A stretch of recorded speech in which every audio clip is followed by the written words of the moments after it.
Va bene, ragazzi, allora, come vi ho detto, il documentario dura un bel po', quindi dobbiamo cominciare velocemente, ok? Quindi armiamoci di cuffie.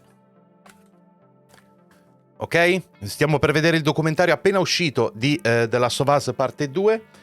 Ed è quindi una cosa che, non avendo tantissimo tempo questa sera, devo cominciare subito. Sì, lo so, la live è iniziata da poco, normalmente aspetto un po', normalmente facciamo un po' di chiacchiere insieme, ma a sto giro devo fare questa eccezione. D'accordo, gente? Quindi, eccoci qua. Leviamo la musica di background, facciamo questo, quest'altro. Ok, ci siamo, pronti. Allora, il documentario si chiama Grounded 2. Making The Last of Us Parte 2. L'audio ovviamente è in inglese, ma ci sono, come vedete, i sottotitoli in italiano, quelli nativi proprio. Non è traduzione automatica né niente, sono i sottotitoli veri. Quindi è una buona cosa. Ciao Tanino! Pipino, che cazzo sei? Non dobbiamo fare i suoni. Quali suoni?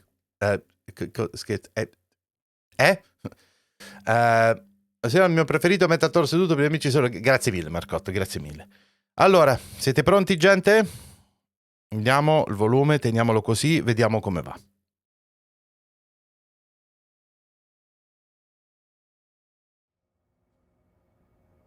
Nel 2016 Naughty Dog e PlayStation hanno iniziato a produrre un documentario sulla realizzazione di Last of Us Parte 2. Causa la pandemia di Covid-19 il filmato è rimasto inedito fino a ora.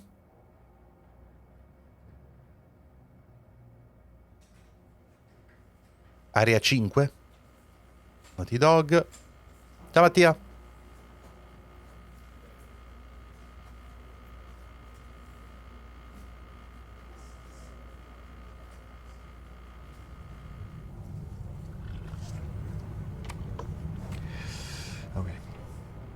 Okay. Thank you all for what is about to be a very long presentation. So Anthony and I ran some numbers, and to our best guess, The Last of Us Part 2 is 10 to 30% longer than Last of Us Part 1. However, this is the most detailed story presentation we've ever done. Like, if you think about the presentation for T1, where we kind of talk about the quarantine zone in somewhat detailed, even though most of it changed. And then it's like, and here are some things that might happen with Joel and Ellie. They might go into a spore-filled subway tunnel. They might fight some cannibals. At some point, Joel will get incapacitated. And this has everything figured out, even though it might change. Every character is accounted for. Every cinematic is accounted for in this presentation, which means it's going to feel twice as long as the first game. So when you freak out, that's normal. That's part of this.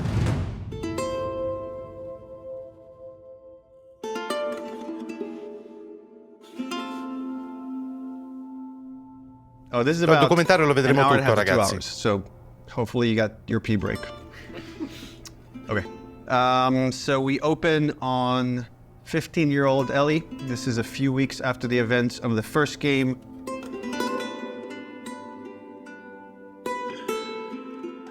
Ok, story spoiler per The Last of Us Parte 1 e 2, ovviamente, quindi ragazzi tenetelo There's a presente. doorway leading down to this basement, and Ellie sees Tommy, and he's just finished climbing out of this basement, and he's hurt bad, and he's rambling about something needing to go after these people. Ellie's trying to ask him what happened, where's Joel, and he doesn't make any sense to her, and she starts to go downstairs. Tommy grabs her hand and tries to stop her, but he's too weak. She rips her arm away, and she heads down. And with each step, her heart races faster and faster as she sees this trail of blood.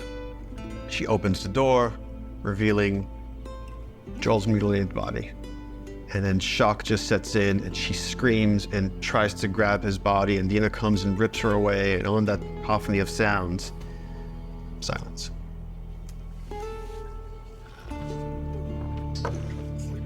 Bene cortesi, Roman Vince, grazie mille del follow. Benvenuti.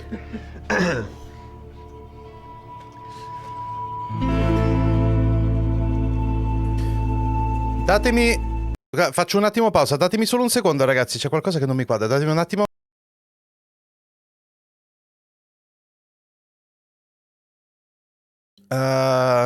Perché non sta funzionando, non stanno funzionando gli alert, non sta funzionando praticamente niente, però, boh, mi pare strano. Vabbè, andiamo avanti lo stesso. Non c'è bisogno di un seguito, ok.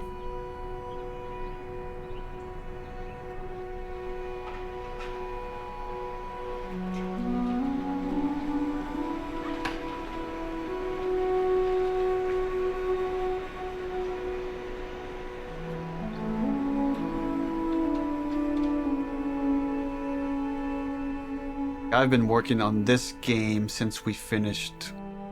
Well, really been thinking about it since we finished The Last of Us. So many people were like, Last of Us 1 is so perfect. It should never have a sequel. They shouldn't make a sequel. They're like, oh, it wrapped up super great.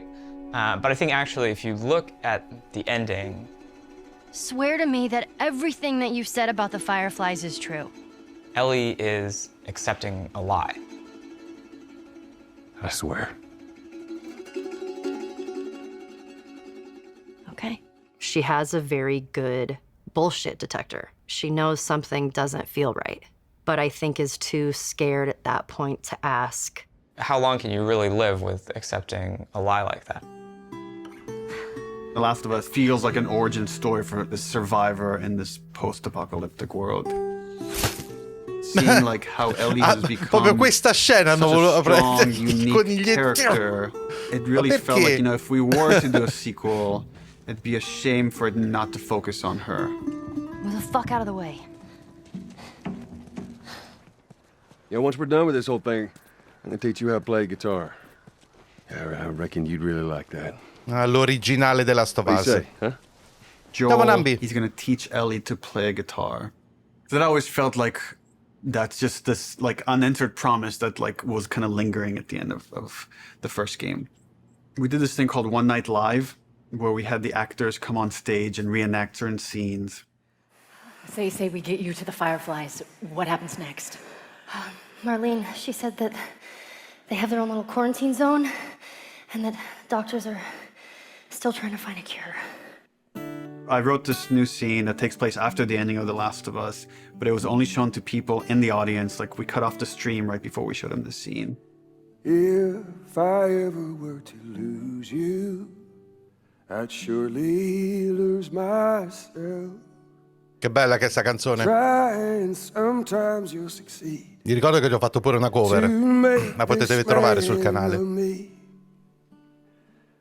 Our future days of you and me. Che tra l'altro è Future Days dei Pearl Cheers. Jam.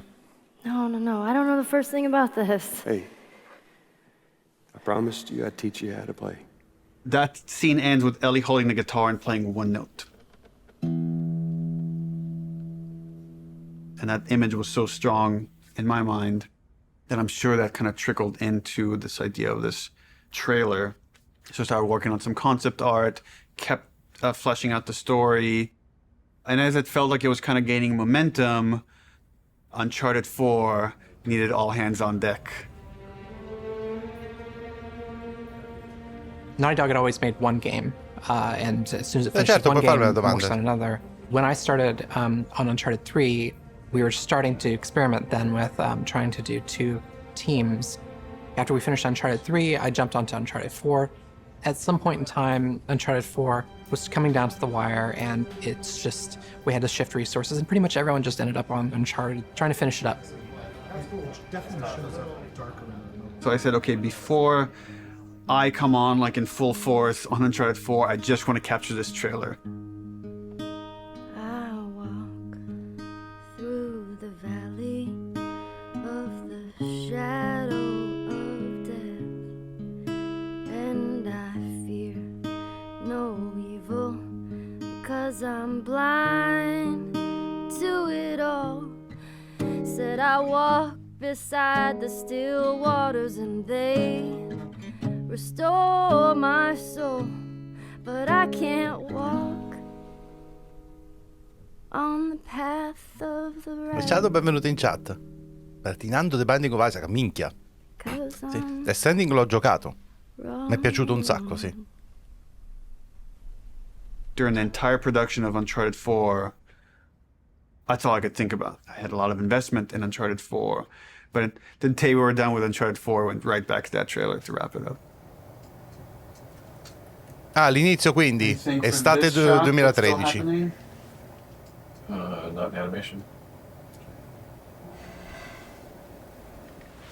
Of the shadow of death. This one feels kind of strong to me. Drawing a lot of attention. Can we tone that down? Yep. Actually, my biggest fear with this announcement is that it leaks early. More than anything, I have nightmares about this trailer leaking early before we get to PSX.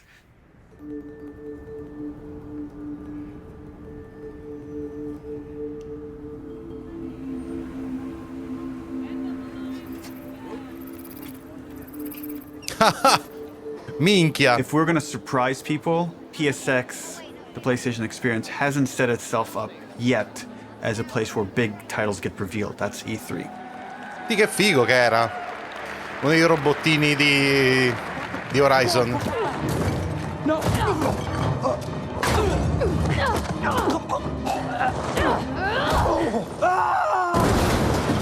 We're revealing the Uncharted single-player content at the opening of the show. You're late. I thought you were professional. Oh, you should relax. You'll live longer.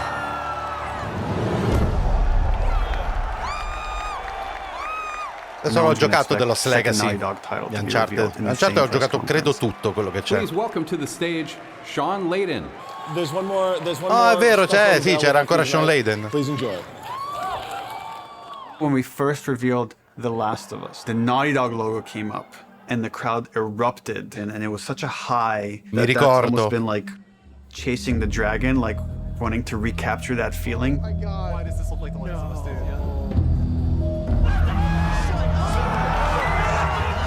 Playing it at this surprising moment, I'm hopeful it will have a similar feel.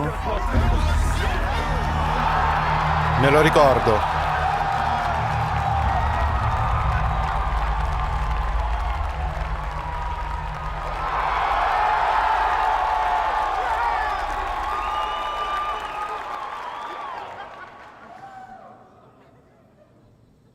What are you doing, kiddo? People outside the studio have such an attachment to the first game, and I've definitely seen fears about not wanting to make a sequel because somehow if it's bad, it will tarnish your feeling about the first game.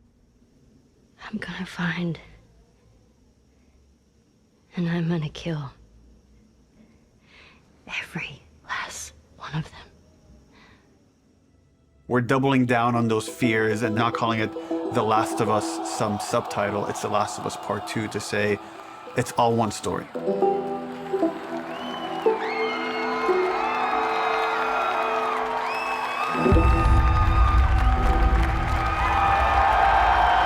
Come ho detto, mi ricordo molto bene quel momento, quando è stato mostrato. E Siret Girl, ciao, grazie mille trasmissioni consecutive.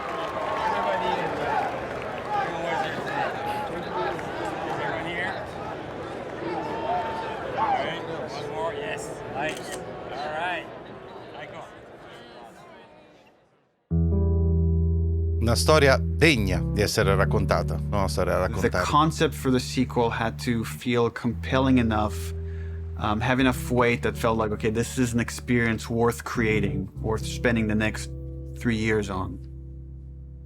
I became really intrigued with the idea of the cycle of violence and how like certain events would trigger acts of violence that then would beget more acts of violence. It's almost never satisfying. It never brings the person you love back. And despite you thinking it's going to bring some closure, it doesn't. We just need more empathy. Wouldn't it be awesome if we could create an experience that lets you safely explore those feelings? With that theme, all of a sudden everything fell into place and this outline emerged. The whole catalyst for what starts the second game is Joel killing the doctor.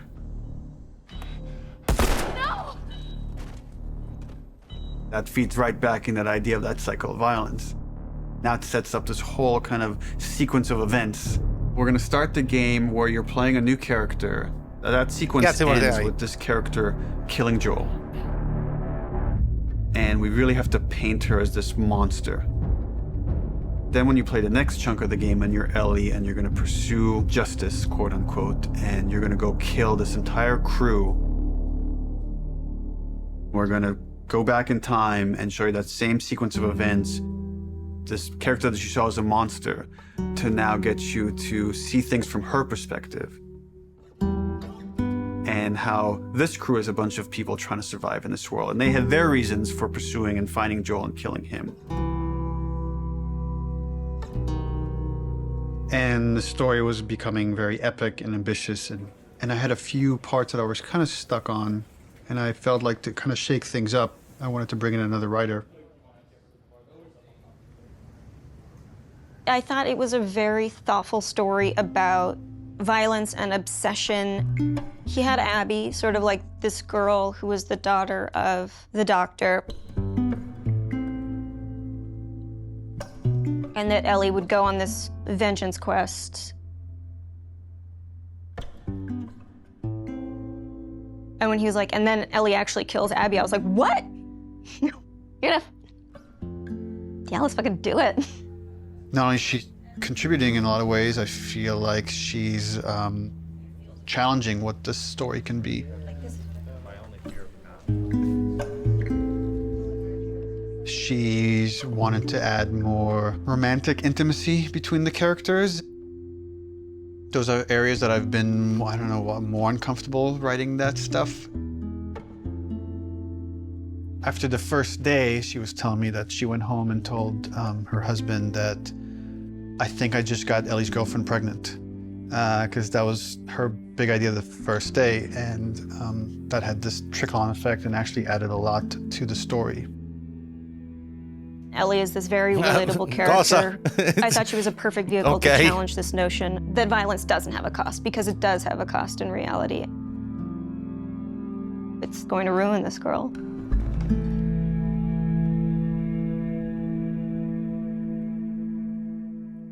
You know, people love Joel and Ellie, and we are about to kill one and make the other one a villain. I was very nervous telling Troy we're gonna kill off Joel. In the first game, he was advocating that Joel should die. When I read the ending to part 1, I was like, you're gonna piss a lot of people off. Let me go. Marlene is the closest thing to a parent that Ellie has had outside of Joel. You just come after her. A lot of people got hurt, and Marlene would be one of those people.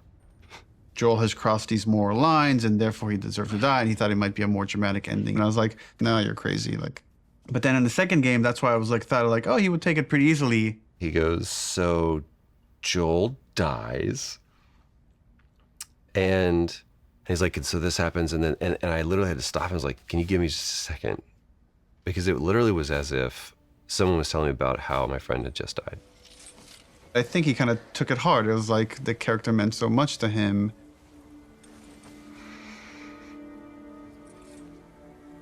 We're gonna kill off this character. His role is gonna be much smaller on this one.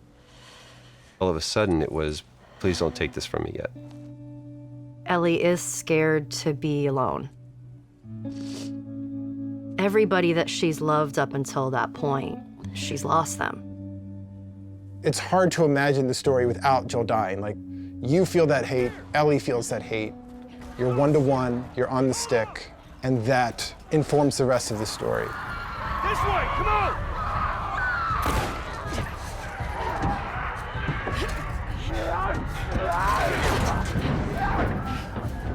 You okay? Yeah. We get you through interactivity to really connect and empathize with this character.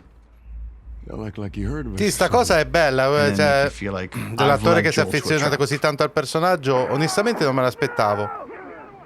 Ma effettivamente Troy Baker in questo mondo ha veramente tanto tempo, praticamente è la cosa principale che fa. When we started out making Last of Us Part 2, Neil actually wanted to be very ambitious about changing the game almost entirely. In the first like 4 or 5 months, the game was actually kind of an open world, inspired by Bloodborne. Oh Cristo!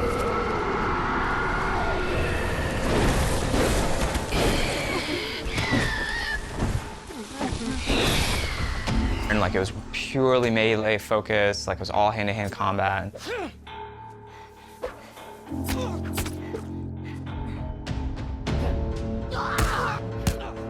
It wasn't just the melee combat, we were also looking at sort of layout structure.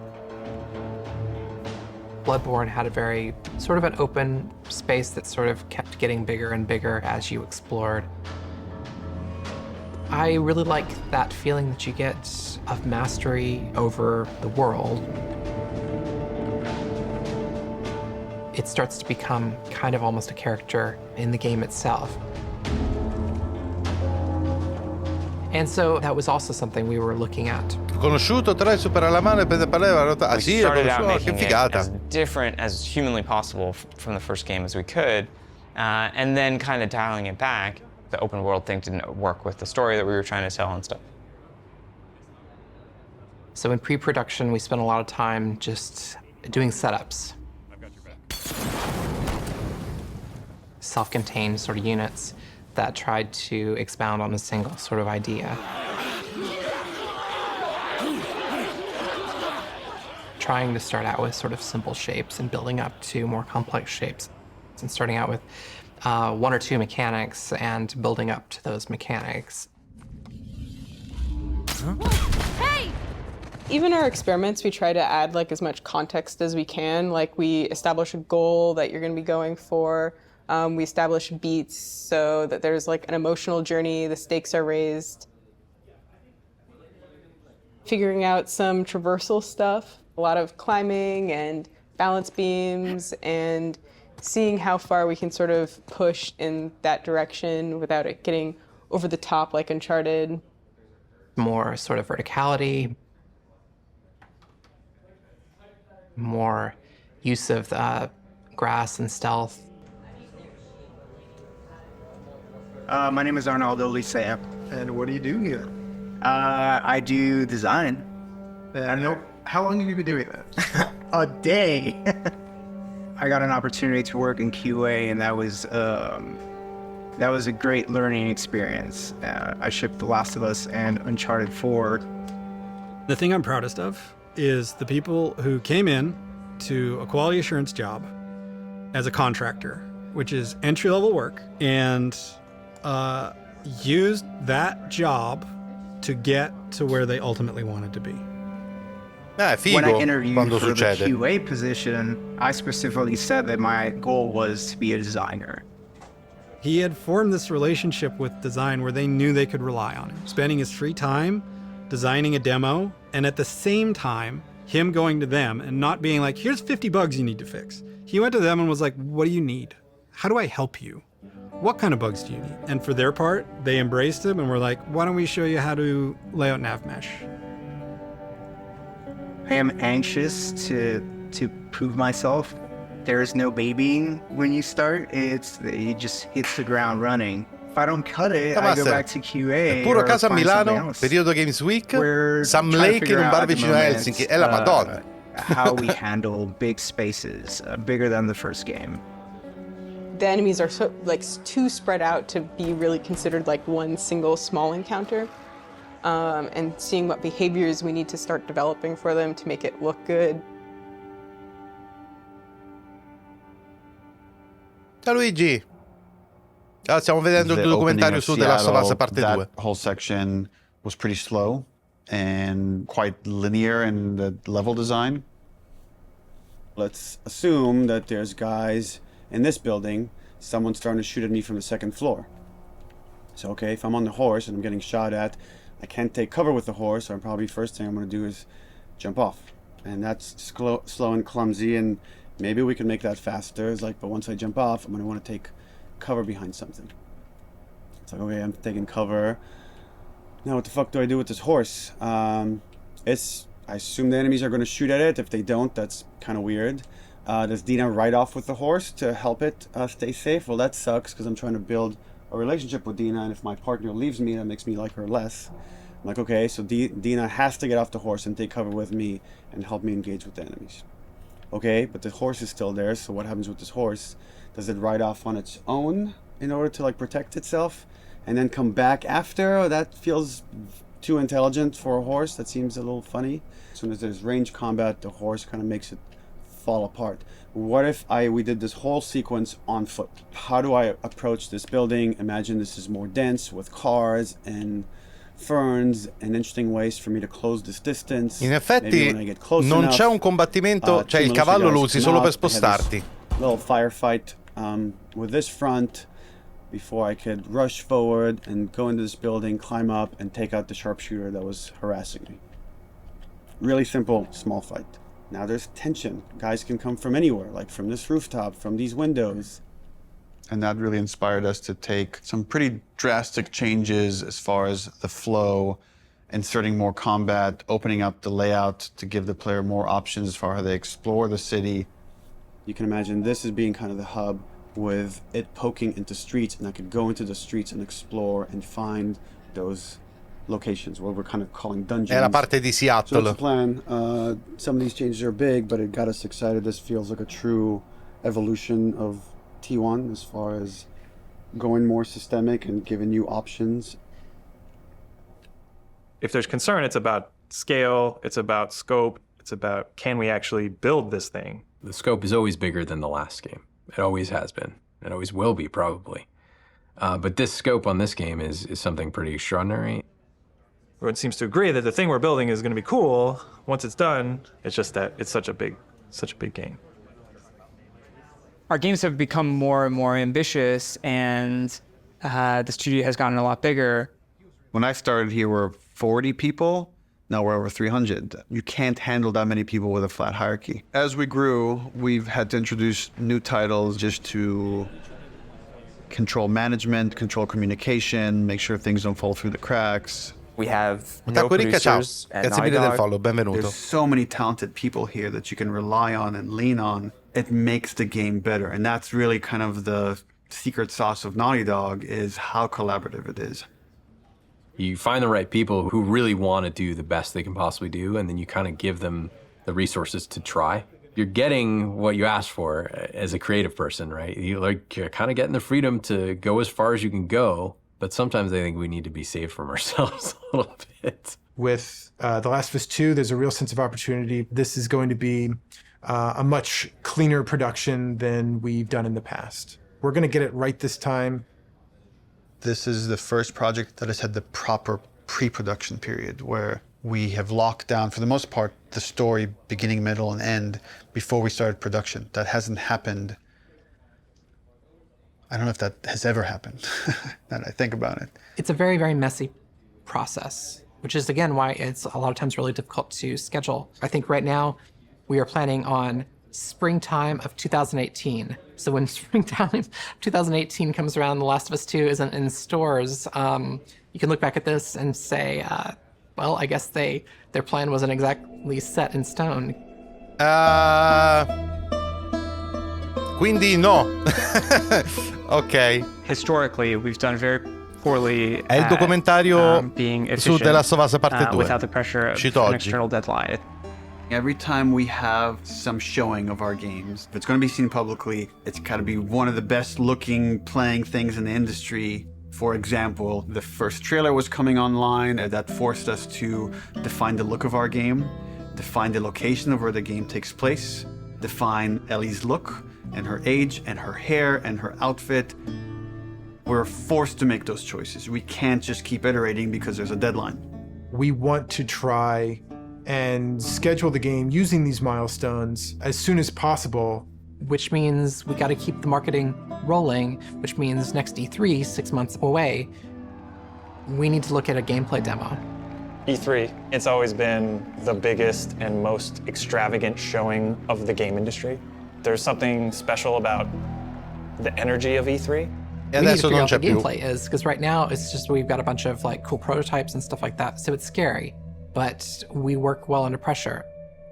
We're hoping to be really aggressive and show at E3 2017 just to really kick the project into gear as fast as humanly possible.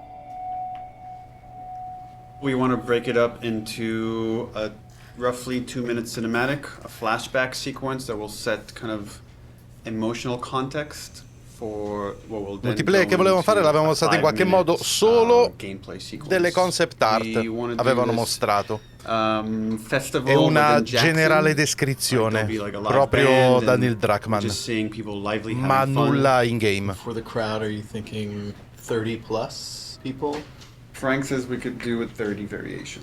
I think we can make that work with 30. Yeah. Dina pulls Ellie onto the dance floor. Ellie's dancing with her, is making all these guys jealous, and then Dina says, "You want to make them really jealous?" And she leans over and kisses her. And on that, we do a hard cut to Ellie in the middle of the woods. So the idea is we shouldn't see any buildings, Luigi, just woods, water, ankle-deep water rushing underneath her. What about rain? Are we still doing rain? I haven't discussed it with the other guys, but... That demo that we show externally for the very first time is setting the bar for the rest of development. But the problem is we're also working on Uncharted 4 Lost Legacy. So E3 is June 13th, which means probably we want to be done, what, like 2 weeks before that, which is 4.5 months from now. With Lost Legacy shipping at around the same time of E3, there are shared resources between the two projects. Especially sound and particle effects, so they were all on Uncharted. When it comes to the polish phase, both we're polishing this and that same and SPDLC at the same time. I don't think there's any specific item that needs to be worked on, but I think there's going to be programmer time doing both those things. And there are going to be times when it's like this needs polishing in E3 and this needs polishing in SPDLC, and like we're going to have to compromise at times maybe. We kind of just didn't have it at the forefront of our minds that, yeah, they're freaking shipping a video game. It's literally the hardest part of making the game is shipping it. And we were trying to ship a demo, the second hardest thing you can do, at the same time, and sharing a lot of their resources. So one thing would be helpful is to find out what are the items that you feel like you're most worried about. Like, let's say rain. We could do this thing without rain. So if that helps you a ton, we can make the decision now to remove rain. It would definitely help. How about wet hair? Well, she's going to be swimming, then can't really get around that, right? How about no swimming? Puts on a cap. if her hair... I got like a really clear energy of the meeting, which was how do we shrink it? It was such an impossible task. You can't help but start feeling some doubt, some anxiety about the leadership, not understanding the logic of it. I think like anybody else here, I was definitely ready to roll up my sleeves and figure it out. Alright guys, we're gonna try to keep this pretty short. I guess.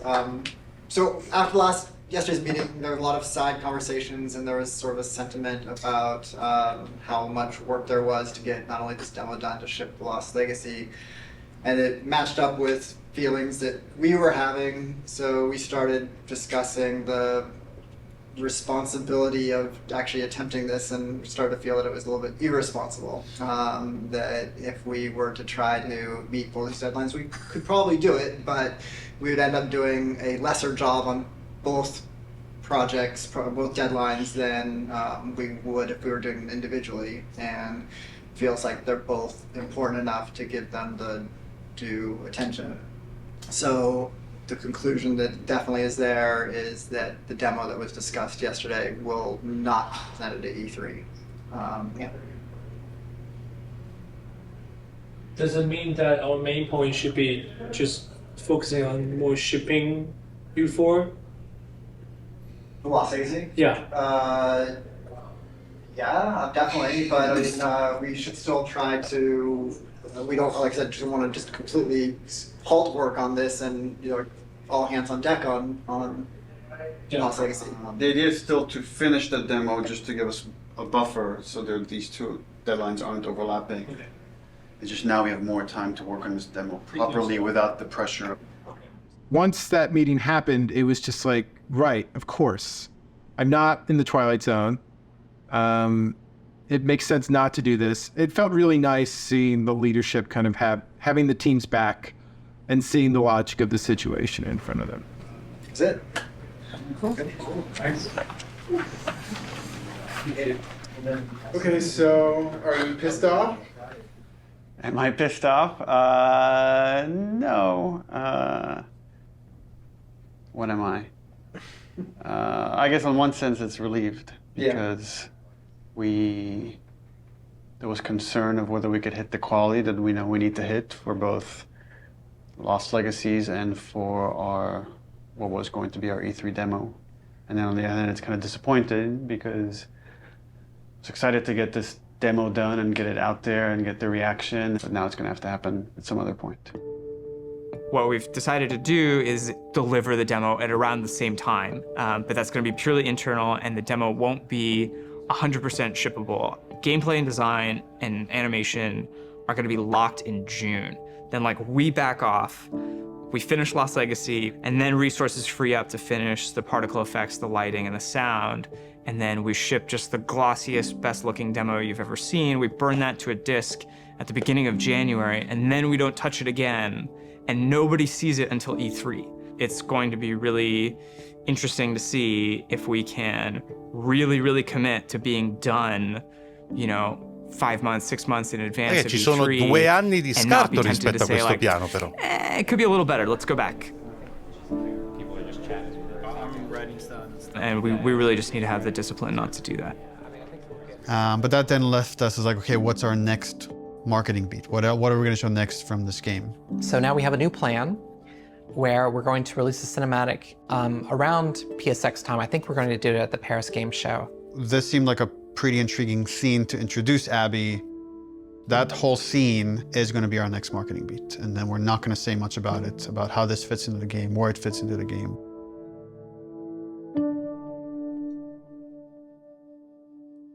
Infatti c'è ancora questo scarto di 2 anni, santi over Dio. time. And if you look at the concept art, the character looked very different than where we've ended up.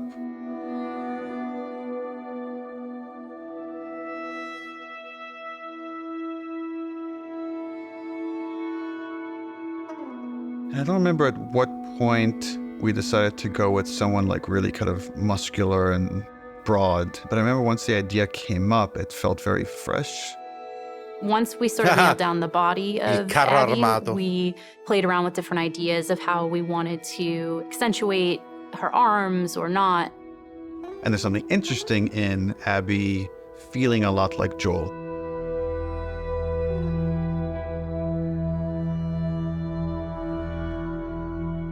So when I got cast, Neil was joking around, and he's like, you should probably beef up in order to play her. And I'm like, ha ha ha, yeah, it's mocap, whatever. And he goes, no, really, you should probably beef up to play her. And I was like, oh, yeah, you're right. I should totally start deadlifting as much as possible.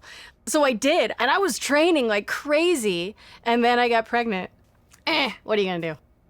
We need to separate her from Ellie. It shouldn't feel like I'm playing a reskinned Ellie, that Abby should, in many ways, look, behave, fight differently.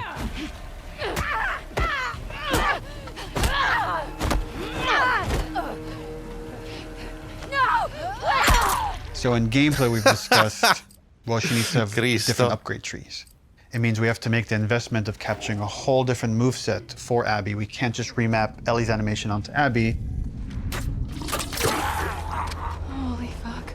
Abby has a fear of height, and there's stuff we're doing with the camera to make you feel vertigo. And that helps build empathy. It makes this character real. We let you both live, and you wasted it. She's aesthetically a very intriguing and iconic and powerful character. Abby, who are these kids? They saved my life. Can you take a look at her? Once she's killed Joel, what is Abby's motivation? What is she trying to achieve? Her redemption is really taking care of Yara and Lev, these two kids that are from a warring faction. You know, she has been taught to hate them. There is an inherent xenophobic reaction to them. It's about saying, can you come to love your enemy? Scars built all this? Seraphites. Yeah, I was gonna say that. These are kids that grew up in a very different context as Ellie, and, you know, how they live their lives and experience the world is totally different. Got your present. I'm getting really attached to Lev. He's been able to keep his head up despite losing so much himself in a world that is so harsh. We're taking too long. Can't move any faster. We won't do your sister any good if we're both dead. I really like his dynamic with Abby. Her having this, like, fucking brassy little sidekick who calls her on her shit in a way that nobody else can. What's going on between you and your friend Owen? Oh my God, Lev, now? It seemed really awkward. Just go! Who understands the sort of sense of being orphaned in the way that a lot of people can't. How long have you two been on the run for? 2 days. What the hell did you do? I shaved my head. They want to kill a little boy because he shaved his head. I am not trans, so it's a very delicate thing to tell a story of an experience that I've not had. And that's something that we want to take seriously. Did you hear what they called me? Yeah. Do you want to ask me about it? Do you want me to ask you about it? No. Okay. It's really about trying to create a multifaceted character who is trans, and that is absolutely an important part of who he is, but also a part of who he is, not the whole of who he is.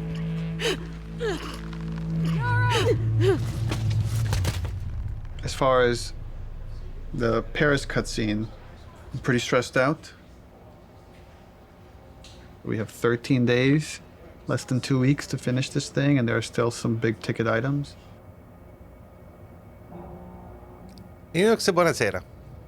Domanda stupida, non sentate l'avevo iniziato come questo documentario? È Grounded 2, che è il making of di The Last of Us Parte 2, è uscito oggi. Legacy turned out to be a much bigger project than we originally envisioned, but now that it's done, everyone is now on board.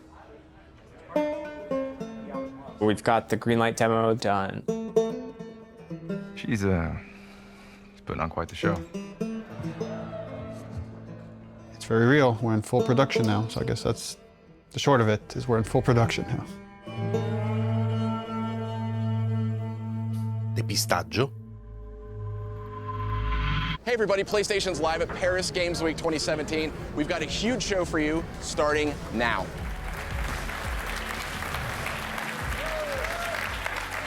Wow, what a great way to open Paris Games Week. Let's have the first in-depth look at a much anticipated and exclusive title. Last of Us 2. Last of Us 2. Please, please. Please be Last of Us 2. Our fans, they want to know every last thing about what's going to be in this game. Is this The Last of Us? Neil has taken the way, he kind of creates an arc or like this sense of drama, this kind of sense of mystery or like dramatic tension, and crazily has brought it to marketing. I view marketing as part of the game. It's very calculated what we put out Fino there. A questo punto avevo nella testa un altro trailer. Assets. Invece no. When we first Stavo released pensando al the trailer teaser trailer, sbagliato. too many people right off the bat said Joel is dead. The blown out light really fucked us in a way I don't think any of us saw coming. We actually underestimated our audience a little bit. They're so sophisticated now, so you have to get more sophisticated, like how am I still gonna surprise players and viewers? You start on characters you've never seen before in a world that like could be The Last of Us, could be anything. That creates like a really, really cool sense of tension. At no point are we gonna market that you play as this other character. What is this? Mi ricordavo questa cosa di Lev, mi ricordavo che scappavi perché capisci il video, sono entrambe le cose in realtà, in buona parte. It was so rough. Oh, is she gonna cut a baby out of her belly?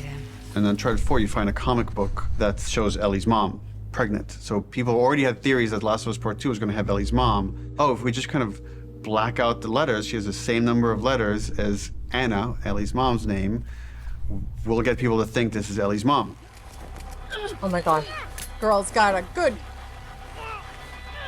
That hammer's from the Outbreak poster.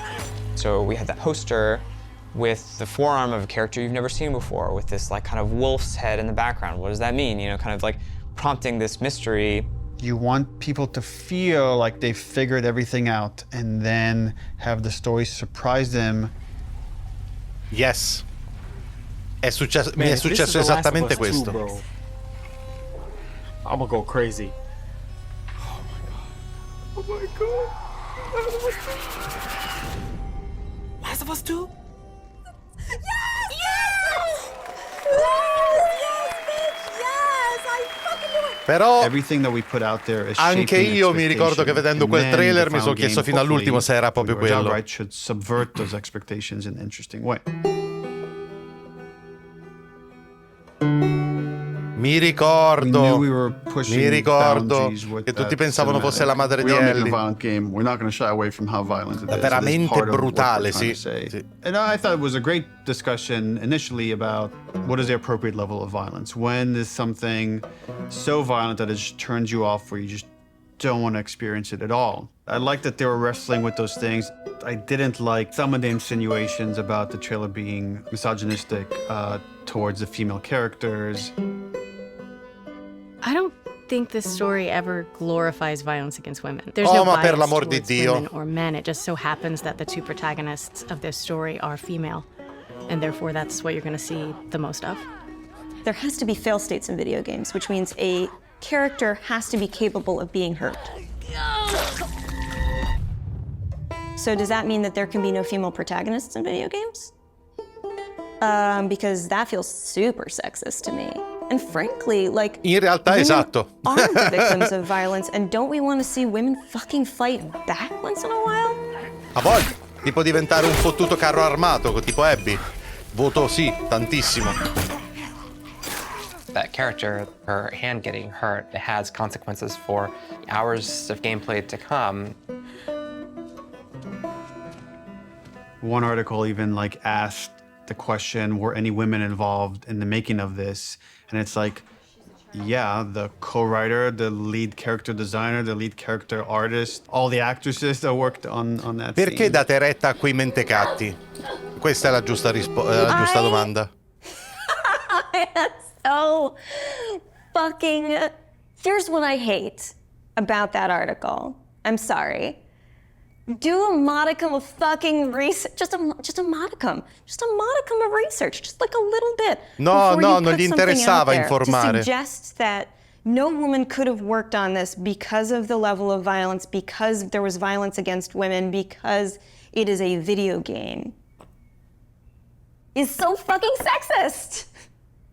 I like watching graphic violence.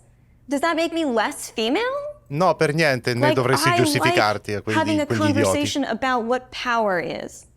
Does that make me less fucking female? I like working at a video game. I like playing video games. Does that make me less fucking female? Like, suck a dick. Don't put that in. I can't. I can't. Neil's gonna say put it in, but don't. I also don't represent all women, but I represent, like, I can represent this and say, I fucking wrote this. I wrote this. Like, I literally wrote the sentence, and then Yara eviscerates his esophagus from his throat. I wrote that sentence. That is in the script, and I fucking stand by it. Assolutamente. I'm afraid of being turned into a token rather than the truth, which is like, we're being thoughtful about the female narrative. Preoccupatevi meno di quello e più di fare un bel gioco e vedete che per l'appunto viene bene. If you want to have a serious debate about feminism in video games and female depiction of violence, and you need to not see it as a binary conversation. It is an incredibly nuanced conversation. You cannot make blanket statements and you cannot make presumptions. Fucking do your homework.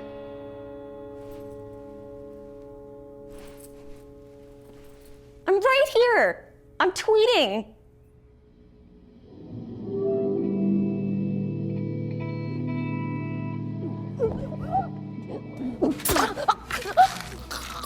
Anna, questo ve l'ho già detto, appena iniziato a giocare The Last of Us Parte 2, vi giuro che è stato il gioco che più di tutti mi ha fatto portray as realistically as possible. È stato il gioco in cui più di tutti mi sono sentito che stavo ammazzando qualcuno. Era proprio fa proprio effetto. We can't find certain things, so we make the reference ourselves. Simulating rain on wall. 1, 2, 3. How does that drip fall down? What does canvas look like when it's soaked in blood? splashing blood on them, dripping blood on them. Nice. We put down some wet mud, pooled blood onto it to see how blood would react to a wet dirt surface. So there's like little pieces of grass and like twigs and things that carry through, like there's actually movement following the edge. One of the animators got a piece of lamb and we stuck it in Yara's shirt sleeve and hit it with a hammer. Here we go.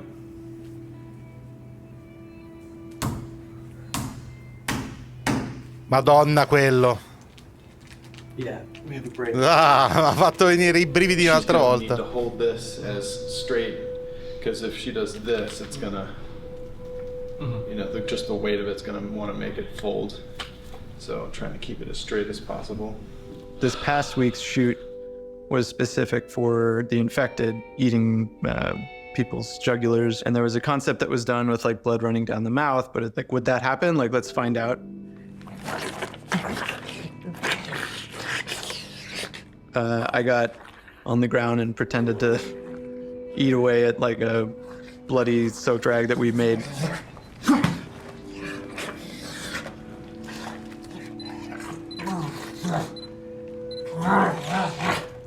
It produced some pretty surprising results because like most of my face got covered in blood. Look up a little, John, but yeah. Teeth? People here will go to that length of trying to make sure that things feel as real as possible. Yeah, we do a lot of crazy stuff here. Nobody gets hurt, but Dai, che figata. it's Va really benissimo, è hard to see fighissimo. these characters that you spend so much time with and, for lack of a better word, kind of like, you know, birthing into existence, tortured and abused.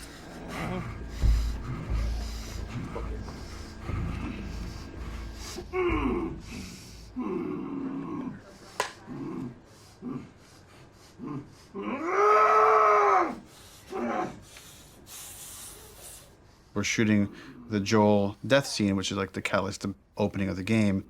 This scene has all of Abby's crew.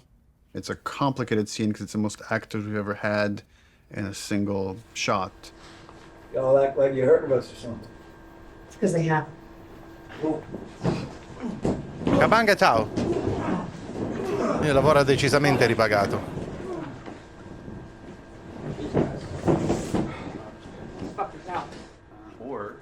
Or Joel doesn't die. Just me out? Now that you got that? Hold on. Hold on, sorry, yeah. Minor line So change. then what happens is all of us become friends. Knowing what was going to happen and knowing how it was going to happen, I got very fearful. There's so much weight to this scene. This scene has to be right. It's really difficult to reshoot it if we need to. Within the first game, having to call Alz, Troy grazie mille and della sub. Hannah back Grazie to di cuore. reshoot Sarah's death was very, very, very difficult for me. The last time I tried to do a big emotional scene, Don't do this, please don't do this, don't do this, don't do this, don't do this, please, God, no. Oh, questo è il primo della Last of Us. Oh, God, no. No, questa è proprio l'inizio del primo della Last of Us. me, baby. Don't do this to me, baby. Come on.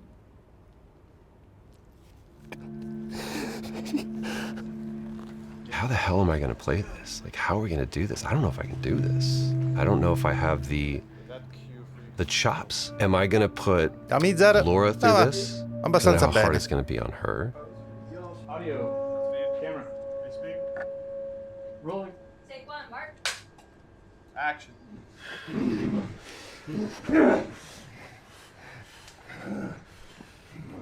Joel Miller.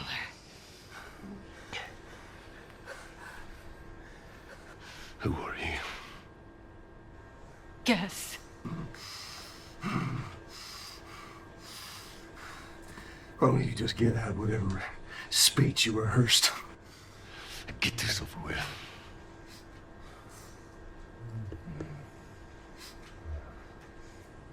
You don't get to rush this. At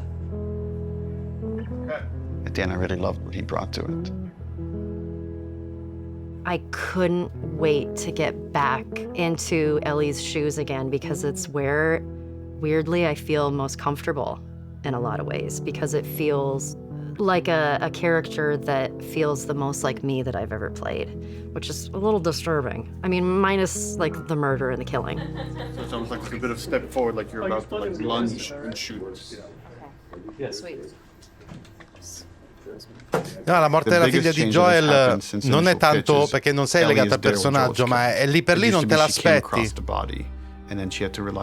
Lì per lì ti viene in mente che sia la classica scena d'azione in cui il padre mette in salvo la figlia, casomai muore lui.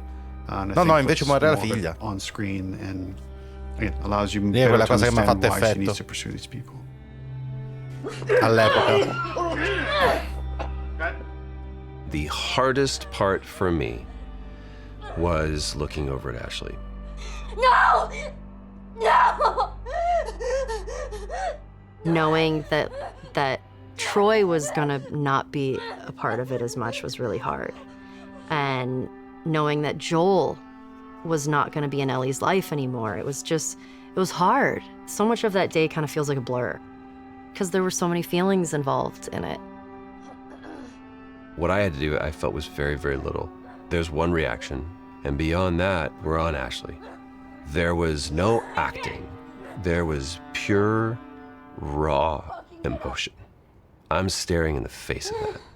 Joel!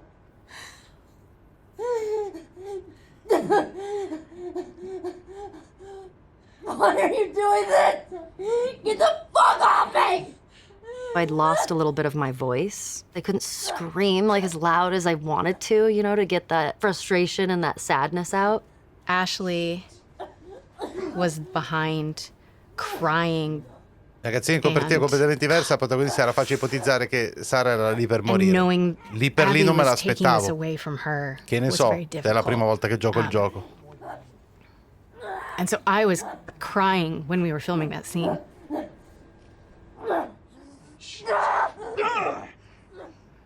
Yes, it was very emotional. You want what I want, right? End it. Now. Wait, please stop! No! No! Joel! Joel! No!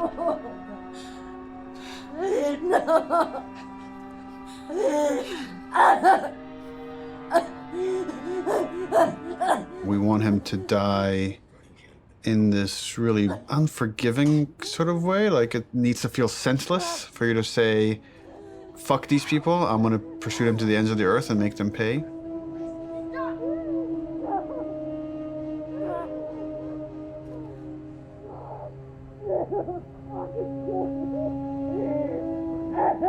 If the scene doesn't work with what we captured on the stage, almost nothing we do in post is gonna make it work.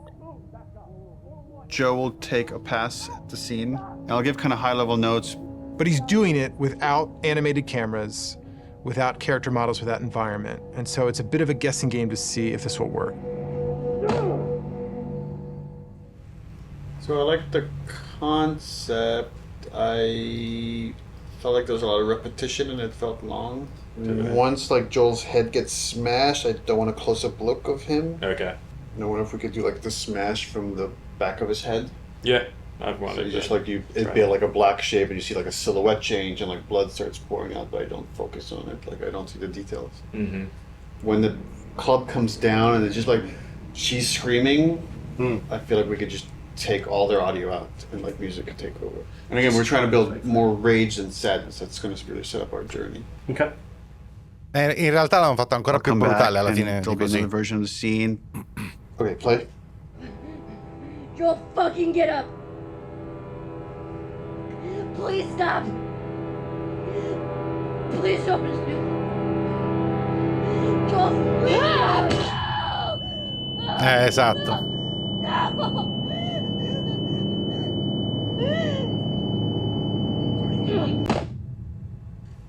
Overall, it's fucking awesome. Like I got emotional just the part where before he gets killed. It feels so fucking tense. There certainly is still a ton to do.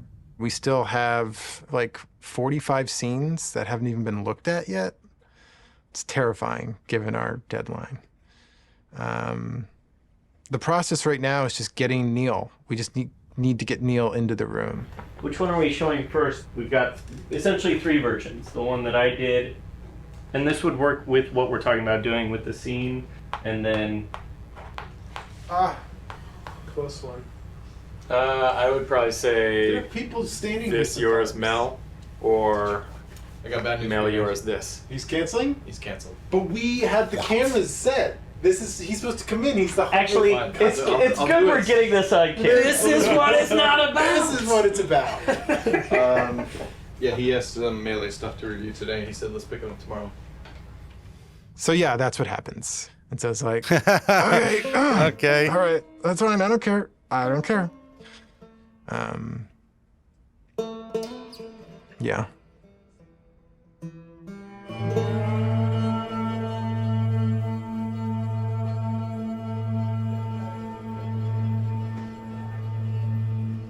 I get called up to Neil's office one day.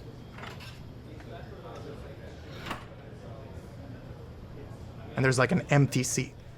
And Neil just goes like, oh, just sit down. I'm like, oh my God, I did something wrong. And he's like, do you know why you're here? And I'm like, no, are we gonna talk about one of my levels? And he laughs and he goes like, no, you're gonna work on the E3 demo. It's always been a dream of mine, working on an E3 demo, seeing it on stage. Is this a joke? Like, am I getting pranked right now? So speaking of E3 demos, remember way back when, like you guys said you were going to lock that content? Già ci sono I punti interrogativi sul release.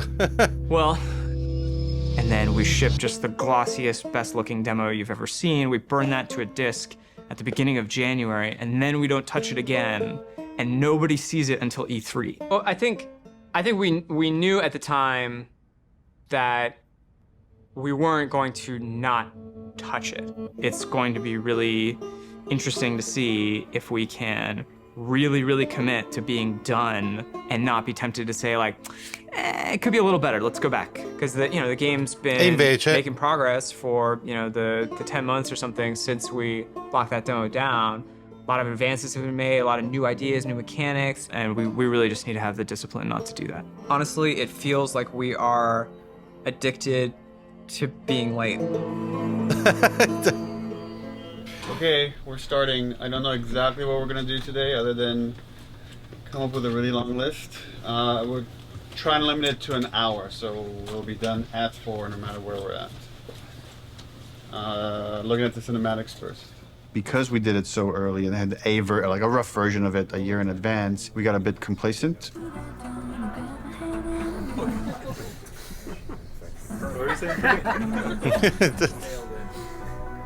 Sì. C'è un cammello storpio lì. Ma che sta succedendo? Sure is. Where are we on getting physics on these strands? We are working on it. So for next time? For next time? Yes, absolutely. We didn't scramble to figure out what it is we're going to show. We had the structure of like the festival going into this fight in the woods in Seattle. But it was harder to build the momentum we usually have. And I think that panic just wakes everybody up. Okay, questo. Felt like it took us a bit longer to get there this time. So then you go in as if to kill this guy, see somebody over there. Sir, over here. Oh, breaks 50% of the time, but use your imagination.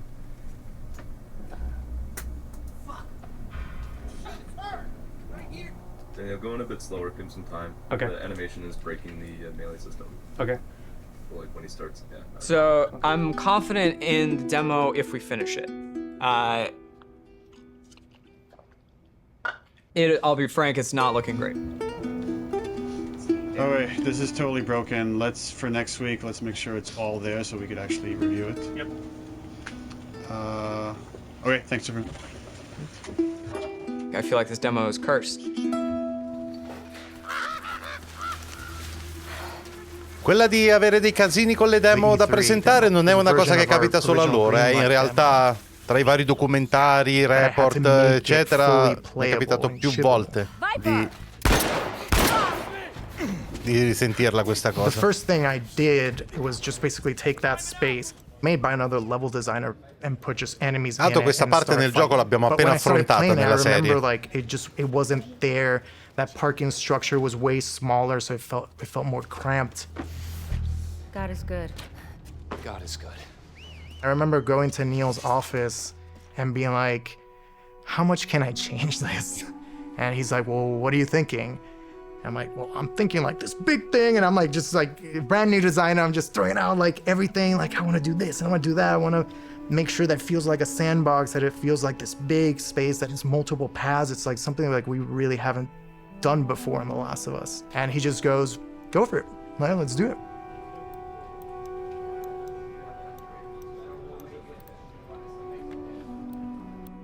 We picked a location in Seattle that essentially is probably the hardest lighting scenario we would have to pull off in the game.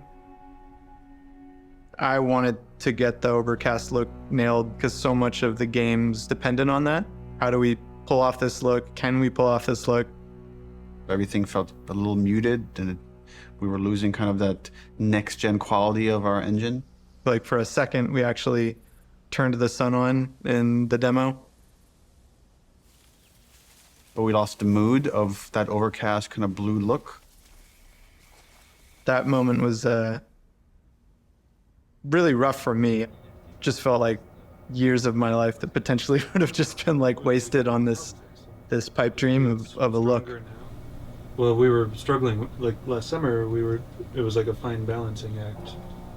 Is this whole thing just gonna crumble? Like, is the whole direction like now gonna have to change for the game, not just this demo? Have I steered this company wrong? Took some really big iterations and tried some crazy ideas, and we came up with kind of a hack. We talked with the programmers and found a few settings that actually gave us exactly what we wanted. It was really like one thing. We faked the sunlight within this kind of ambient look so we could get some directionality of the lighting. That it was like, oh, if we do this one thing, it actually got us the look we wanted. So like, I'm glad that happened. For this game, there was a major push to make a new volumetric fog system. It's not just like a kind of an overlay on top of the screen. That's why it's called volumetric. You feel the volume of it. It's gonna be a little bit thicker near the ground, right? Because there, you know, you will see grass kind of getting through it. Fog also allows you to see the light. Fog adds atmosphere. Atmosphere brings everything together. Now with this game, we did add recently some new tech that allows us to make some of the water drips more dynamic, meaning that if you have a car, you will see a water, follow the glass, follow the hood, and then from the bumper, you're gonna start seeing dynamic droplets. So that was really cool. And then we can now actually also use this technology to drive blood. Now we can have blood dripping and we have water dripping. The water trail can pick up where is it bloody. And if it's bloody, it can change its own color and start dripping more red. And on top of it, we also clear out the blood. So what you will see is you will see bloody area, you will see water trails going down, and you will see the water trails washing out the blood and picking up the redness and going down. Really, really cool. In the E3 demo, we do want to show our next-gen animation system.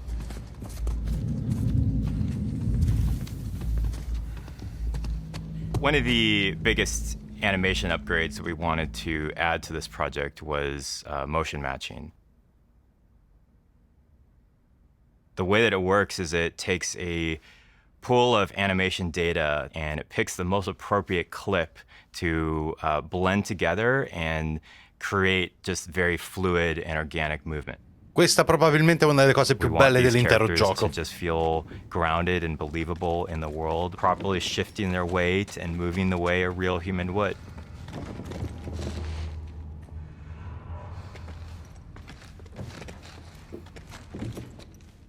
In order to capture all of those on the stage, we use something called a dance card, a choreographed set of patterns that the actor can move on the floor. Basically, that's creating this like bank of little pieces of animation. The motion matching system just pulls from that bank all the animations necessary to have them move perfectly in any arbitrary way. When it works, it's like so far and away better than any other animation technique. It's like a quantum leap of the highest order in terms of quality.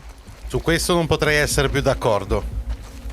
Questa è la cosa che mi ha impressionato tantissimo fin dall'inizio di The Last of Us. Any one mechanic is not maybe anything you haven't seen before. It's the combination of how it all comes together, the way it works with the animation system. The new stuff we're talking about is like, oh, you can be in grass. She went into the grass. Watch yourself. Like one of the biggest things we do in the demo is jump a gap. It's tough to be like, oh crap, you can jump, you know, like it's like, but it's new to our game. We have to have the best prone mechanic of all time.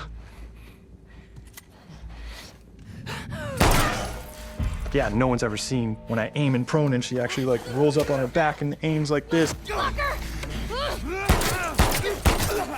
Like it can never clip through geometry.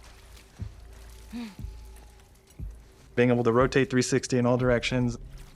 It can never like do a janky thing when she's reloading while doing it or aiming in water. There's like an IK thing that like lift her chest and head up and then it gets too deep. Now we're in a special prone underwater moveset thing.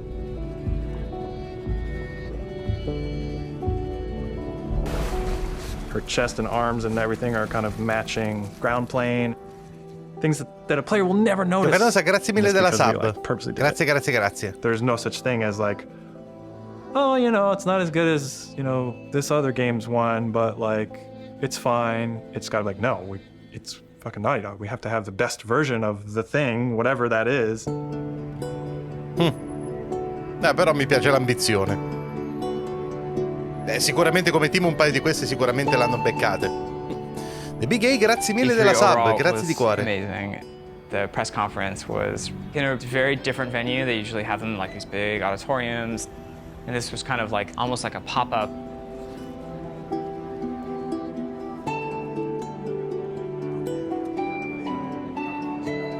It was more like a theme park idea, but it's like in a parking lot, in a tent, in Los Angeles, at downtown.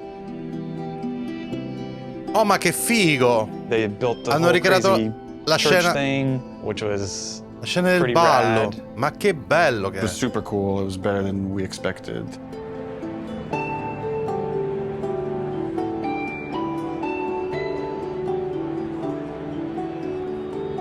Sì, infatti io non so che cosa stanno facendo per il terzo capitolo, cioè... Allora, è probabile che adesso siano un po' nel casini perché hanno appena annullato The Last of Us Online, quindi... Credo che siano in un momento un po'... Però adesso sono tipo... Probabilmente...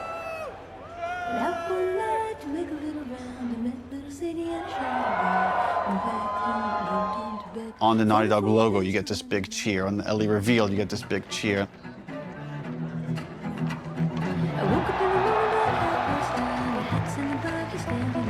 Every moment that we've constructed and planned like meticulously for really a year now hit the way we wanted it to hit.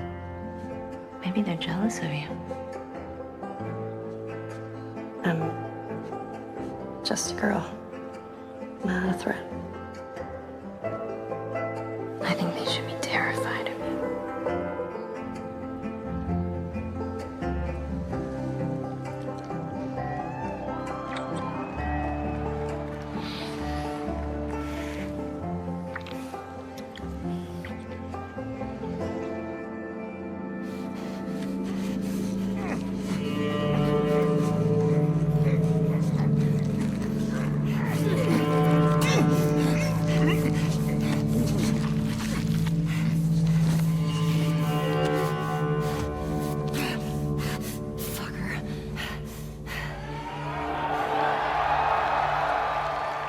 One of the biggest reactions was when the HUD came on.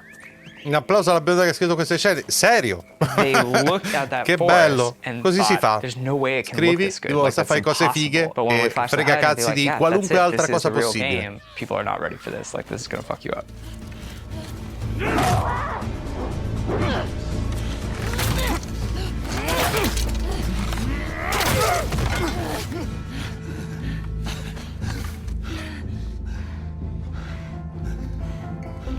See, I told you.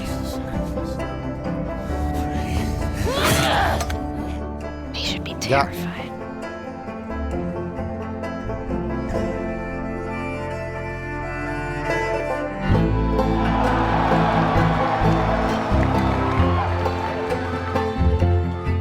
It was electric. My skin was like tingling the whole time. Like as soon as it's done playing, I'm like on my phone. And it was wild. It was wild to see it just everywhere. See it on YouTube, see people commenting on it.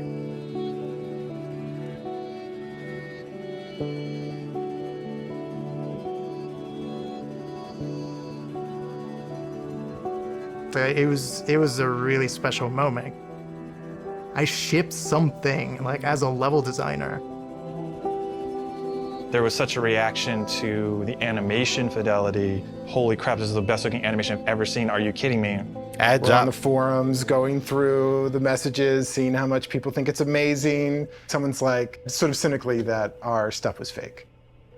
I guess it's kind of a compliment to the animation team for like someone to say it's fake when they're working so hard. And right away I responded, I was like, don't respond, don't do anything, like it's just not professional. I was also a little anxious about it because it's a little fake. Kills decisamente corretto. Fake is an interesting word. There's an argument that he's right. It's not the final polished game. You can't just play this demo in any way. You have to play it in this very specific way. But before we even show the demo, it's like, let's not put anything in there we feel like we can't do. There was no thing of like, we don't know how we're gonna do that. It was just, we literally just don't have it systemic yet. You know, like systemically, a guy pulling you out from underneath a car, we didn't have that hooked up yet.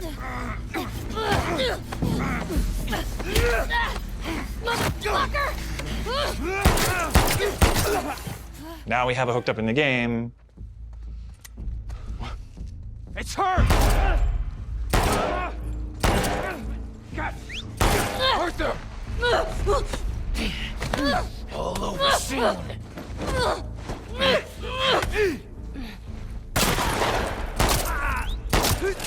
Ultimately, as we're building the rest of the game, if sì, ovviamente non è proprio la stessa cosa, però we don't mind changing it. Like we had certain things in the demo for the first Last of Us, where like Joel picks up a pistol and takes out individual bullets. Quando uscì quel gameplay trailer di The Last of Us Parte 2 erano tutti con gli occhi fuori dalle orbite e tutti che pensavano, me compreso, dai, non è possibile che sia veramente al 100% gameplay.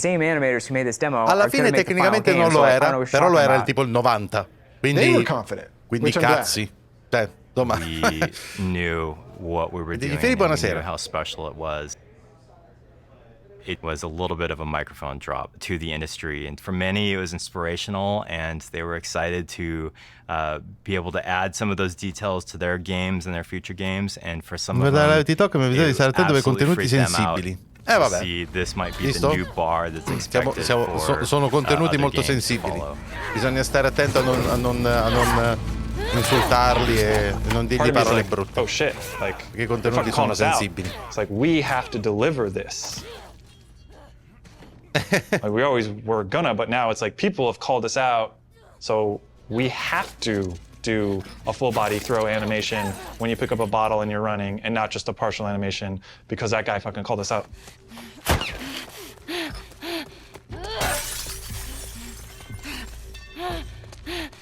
The real challenge is making the whole game look as good as this one controlled situation. We come out of E3 and hopefully we've set the standard for this, what the rest of the game needs to feel like.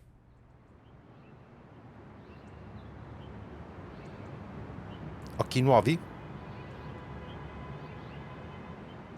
When you already know exactly what you're supposed to do in the game, you've memorized everything, it's hard to have a true experience with it. You have to bring in people from the outside to play it fresh.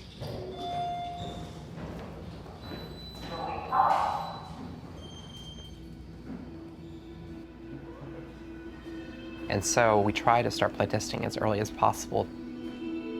We've got testers in bright and early. They're going to start playing the game. They're actually just right across the hall over here.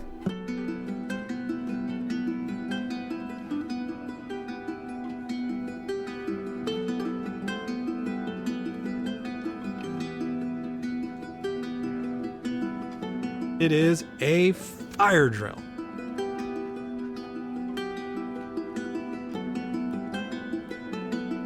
Because things have to work.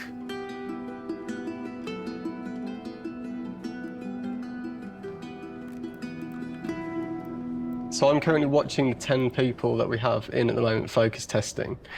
We've got all of their screens up so I can kind of watch all of them at the same time, generally keep track of any kind of recurring patterns or how long people generally take in certain areas.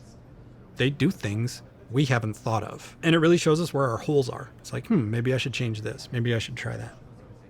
This player's pretty lost, trying to figure out this puzzle here, and they're trying to jump on a truck.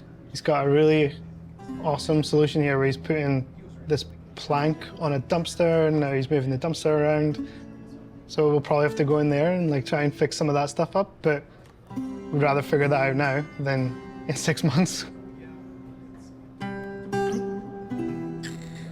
For things like puzzles like this one, that although they're figuring out the puzzle, they're actually not doing it in the kind of order that I'd like. What would be better is if they came into the space and realised, okay, that's the thing I need to be like climbing up to or getting to, and then they can kind of work backwards from there and go, well, if I need to get there, how do I get up? Oh, I can get up on this thing.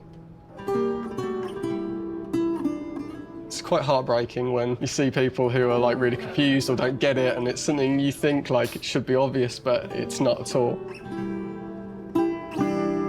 But it's good data. We've had a few people on the team that have been really passionate about making our games even more accessible for people with different kinds of disabilities and making sure as many people as possible can experience our game. Accessibility is something that like really touches a lot of people. As we get older, pretty much all of us are going to have probably some sort of accessibility need. It's important to welcome people with disabilities into all of our public spaces, into our shared culture. Boomer. Video games are a rich part of that. I love this, that you don't have to have like a 2-button feature to keep her crouched down. This is awesome. I love that. Brandon Cole, he said, I heard you announce this game. What do you think about the possibility of someone like myself being able to play it? And Brandon is blind. I hadn't really thought about that before. I don't even know if that's even possible, but I want to try because that sounds interesting. If you click on the L3 button, it turns the screen and the character towards your next objective. So you're able to sort of instantly sort of flip. It was very much inspired by the talk you gave last time you were here. I figured. Hopefully that's a beautiful thing. We had this feature that let you navigate along the golden path. And we also had this other feature. You could like put out this sonar pulse and you'd hear where all the items and enemies were located. But Brandon was playing that and it was like, this navigation feature is great, but I don't want to just follow the golden path. I want to navigate to other things. It kind of occurred to us like, oh, we can combine these two features. We can let you scan for items and then navigate to that item. This gives you more room if you do it this way for different types of sounds for different types of items. You know what I'm saying? Yeah. Different sound for ammo, different sound for parts, different sound for explosive, different sound for keys. Or you craftable and collectible. Yes, exactly. Right on. Futuro avremo The Last of Us con Ellie novantenne che sgozza i nemici con colpi di dentiera. E la cosa più bella è che noi saremo uguali. Something way over there. Players with disabilities still want to have challenge. It's not about just making an easy mode. So what happened there was an auto vault. So you pressed into a wall and it automatically vaulted. I feel happy about this. This is an example of actually the good part of the studio culture, which is self-empowered, that I think allowed us to do this crazy thing, this thing that, you know, I couldn't tell you if it makes business sense to some degree, but it was something we were passionate about and interested in. It was a way we saw we could make the game better. It was something we saw we could like push the frontiers of, and we went with it. Studio leadership was supportive of us, but this really was like a bottom-up kind of initiative. Yeah, absolutely, and I think that early success really helped to build momentum for the rest of the project. Shielding everybody from the cost, from the budget of these decisions helps them focus on their discipline. Don't worry about money, worry about making the best game possible. Trust that there are people at the top that are looking at the budget and considering that. At a certain point in the project, we start offering dinners to the team. And it's kind of like an acknowledgement of like, okay, there's a lot of hard work to get it done.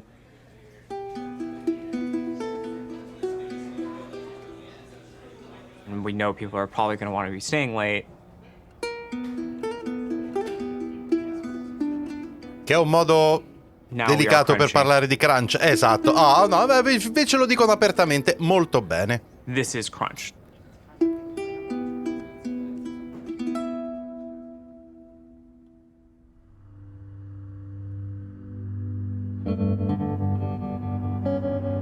polished. It felt it Sono for Luke, months ciao, that benvenuto in this chat. release date is Paghiamo not in crunch, realistic with how mettiamo il big the crunch della game stadio, is. noi paghiamo la cena. Però in realtà, vedi, nel documentario lo People stanno were dicendo asking us, proprio. is this a real date? Because it's not feeling like a real date anymore. So we felt like we had to react pretty soon. And then at some point it just felt like because people were starting to Qualche put in evento? C'è stato lo state of play hours, stasera? it wouldn't have been fair A meno to che non not sia successo figure this nelle stuff out ultimissime sooner ore, than non later. credo, perché sia confermato qualcos'altro. Si vocifera un Nintendo Direct la prossima settimana. Questo è il documentario di The Last of Us Parte 2 che è uscito poche ore fa. If you work hard for longer, that could have a toll on you. We tell everybody, pace yourselves. It's like it's a marathon, it's not a sprint. We settled on a February release date. Leave some gas in the tank. Right now, we are dancing a very intricate and dangerous dance. We have something like 6 months left to finish the game. And we are also showing a demo to the press. The longest playable demo we've ever done. 2 separate levels of the game. A level towards the beginning of the game where you play with Dina on patrol outside of Jackson. And then the second part of the demo is in a level that's super duper challenging. Ellie by herself, murder mode. So what we're doing for the press in 9 weeks is really those 2 levels of the game. It's unlikely that we're going to need to touch them again until the game ships. That was really the only kind of demo that we could do at this point that would still help further our production goals as well as give us this like marketing boost that we need. The more we talked about it, the more we convinced ourselves, okay, this would actually be a good time to just put out a trailer. Building these 2 major demos and a trailer next to the rest of the fucking game. And it felt impossible early on. I mean, it's the thing that's always hard for us to polish. You review these things and we're looking at all these tiny details. It's like, even that shot of Jackson is like, where should the trees be? How much fog should there be? How much sun should there be? How should the sun hit the clouds? How we get all these civilians, the kids, do they have the proper gear? Are they wearing the right clothes? Is the tractor leaving tracks on the ground? That kind of crazy detail can only come through all these departments coming together and rising this occasion to achieve that kind of level of quality.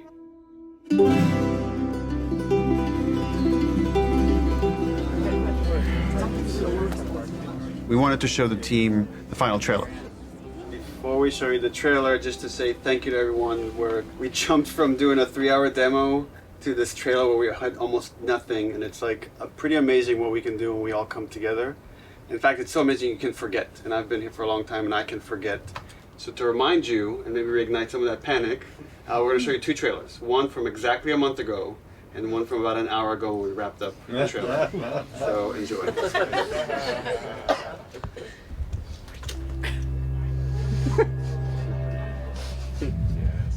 Look who decided to join us.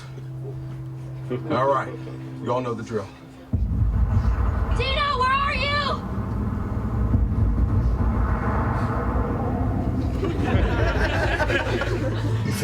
Scarring.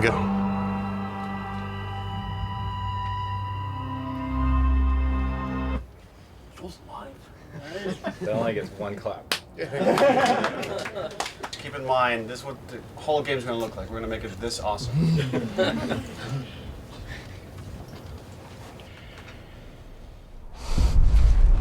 You can't stop this. This was a good reminder. Look, when we come together, when we rise to the occasion, when we do this thing that people outside the studio talk about, like this Naughty Dog magic, this is what it looks like.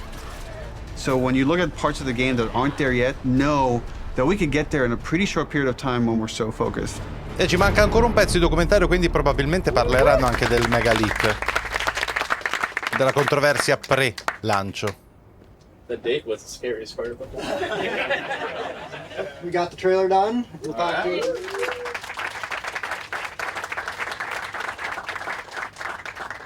Just wanted to take this moment to run through the events of Outbreak Week, which is when the trailer is going to debut.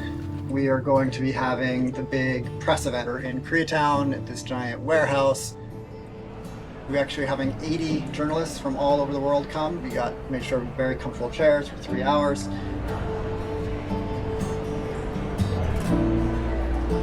Outbreak Day is the day the outbreak happened in the United States in 2013. In real life, we celebrate September 26th as Last of Us Day.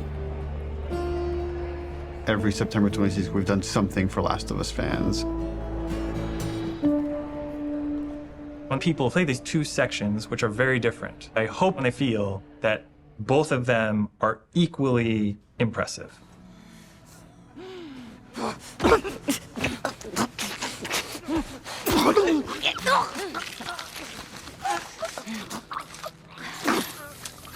When you play that first demo, you're like, that was incredible. Oh my god. This could have been the whole demo. This could have been the whole thing. It says enough about what the game is. And then you play the other half, and it's like way more mechanics heavy, way more combat heavy. Keep going, boy.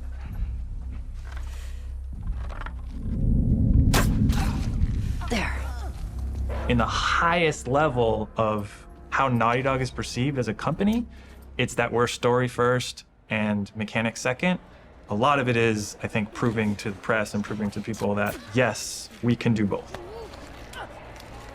I want people to walk away and say, this is the best controlling, this is the best feeling third-person shooter. It's on the level of the best action stealth games you've ever played.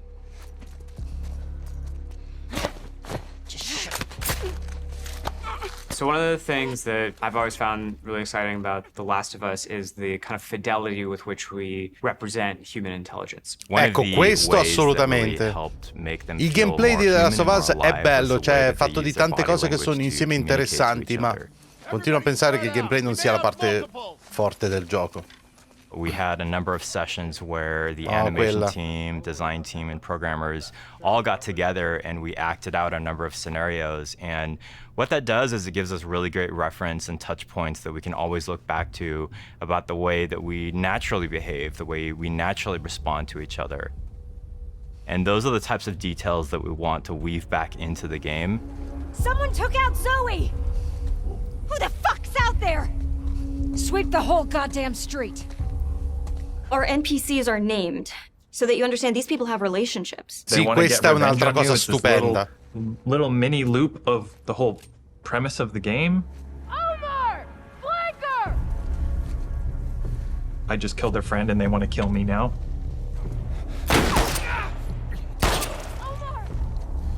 There's a cost. You killed that person. His friend now feels a loss. You know, his dog is now alone.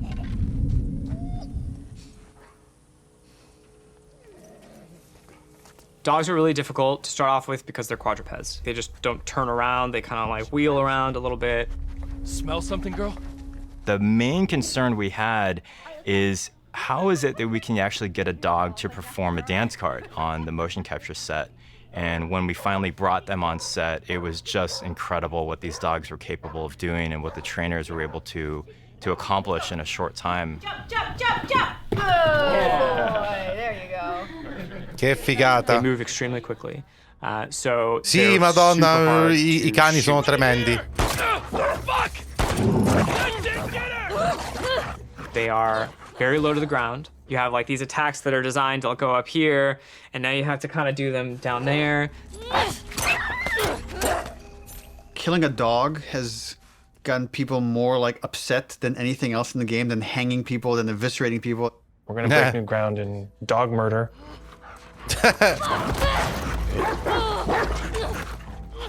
We had like a new scripter start like 2 months ago. First question, she walks into the middle of the room. I have one question. Does the dog survive? And everyone's like, oh no, first day, first day, first day, first day. Ora è massa di pixel, sì. So we killed it, and then you have to love it knowing that it's already dead. So there's gonna probably be people that are upset about that. Hey, Al. You want to go to the trucks? Let's go to the trucks. With the notable exception of È Alex, vero, we took è great vero, pains mi to ero ensure dimenticato that every sta combat cosa. encounter that you fight against a dog, you do not have to kill any of them. It's more palatable to kill people because they're all there because they choose to be there, but all of these dogs were trained to do this exact thing, and so you're killing an innocent creature. Fuck's that? Fuck! Got you. That feeling of discomfort, it's exactly what we're trying to explore with The Last of Us. E questo ci sono riusciti, porca puttana, Ironically, making them more perfettamente. realistic makes people feel more okay about killing them. We had like kind of a goofy art prototype. We had like just a very rough dog. We found that goofy dog that had no fur, people felt really bad about killing that dog. Like when you would shoot them, they would fall over dead and like give one last whine as their like dying breath and stuff. So we just really tried to like tone down the pitiability of all the dogs and stuff.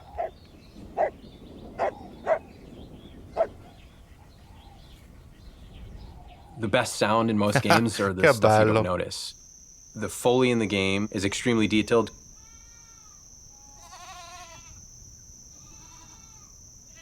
Things like Foley are very easy to get wrong and noticed for the wrong reason, very difficult to get right. But when you get it right, no one's going to pat you on the back for it. Esatto. Audio guys Quanto are kind of cazzo è a different vero. breed. We listen to everything all the time. It's kind of a curse.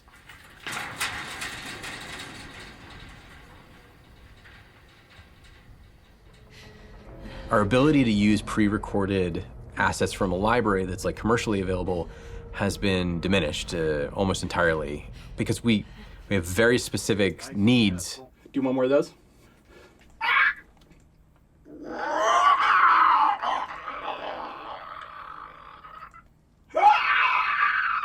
Cazzo, We're trying to take what we did in the first l'ha fatto game una and bring persona. it to another level of detail.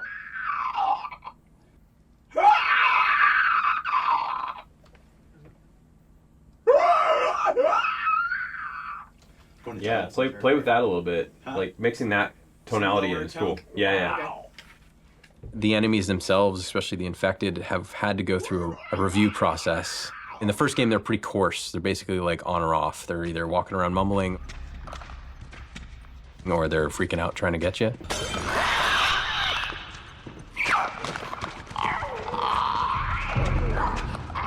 And so now we've developed sort of this like murmuration breath system that allows them to have a much more natural flow between being agitated and not.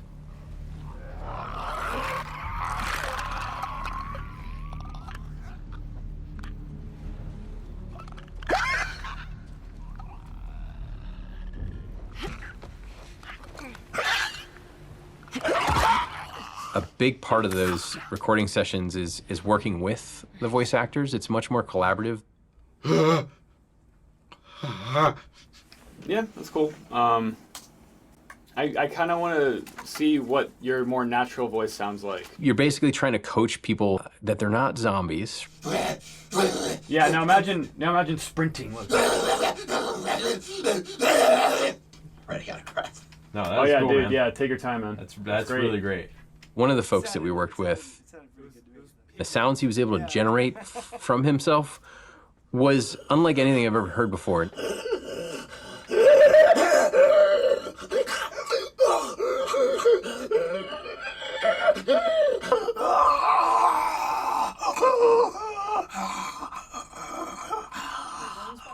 Mi sta venendo l'enfisema a me a Roars sentirlo. and breaths and wheezes and really interesting stuff that I've never heard come out of a person ever.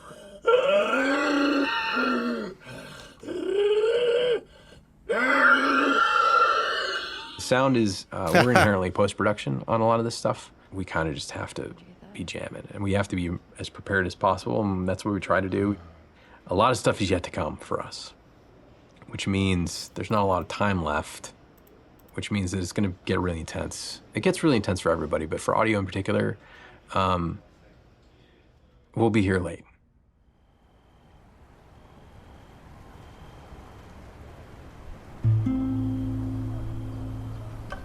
I think that Novembre I don't know if 2019. it's the whole studio, but I know I'm definitely feeling very tired right now. I'm feeling a little burned out. I'm realizing that I can't crunch like I used to. I can't put everything I have into these games as much as I was able to when I first got here. It's pretty unanimous that this game is really big. It's bigger than we'd like it to be. Deve essere meravigliato appena entrato in tua live un tipo che grunisce al microfono, stanamente non lo sono. My argument, make the game small. Ognuno again. ha il proprio contesto e lore, no? There were times when I was writing like 40 pages of in-game dialogue a night. Neil kept saying, stop, you have to like give it to somebody else. We will hire somebody, we will make this work. And I was like, I think it'll just be, I was just bullishly like, I can handle it, I'm tough. I would like somebody to teach me how to have work-life balance. There are some times where I wish I had somebody in production or Big Brother that could be like, no, go home. This is great. This is already great. You don't need to do the next thing. I feel like at any given point, you'll go into the kitchen and you'll find people, what I would say, saloning about the game, like going deep philosophy into what's working, what isn't. People criticizing this or that. This doesn't look good. I don't like this scene. This doesn't work for me. I hate this. You know, like they're going to lunch and like expressing doubt to each other and like, is this gonna come together? Is this the one that like screws Naughty Dog up? Let me just exude whatever confidence I have left. Let me try to bestow this person with it so they can feel inspired and go off and do their work. But then sometimes you're alone in the office and you're like, what if this doesn't come together? What if this is the one that sucks? What if this is the one that sinks Naughty Dog? So then you have to like kind of bury it, compartmentalize it. Who knows what damage it does to your body while you're doing that? Because ultimately, you can't let that fear dictate how you work. And just keep the faith. Rimanere a questo standard, ragazzi, è una cosa che molti sottovalutano.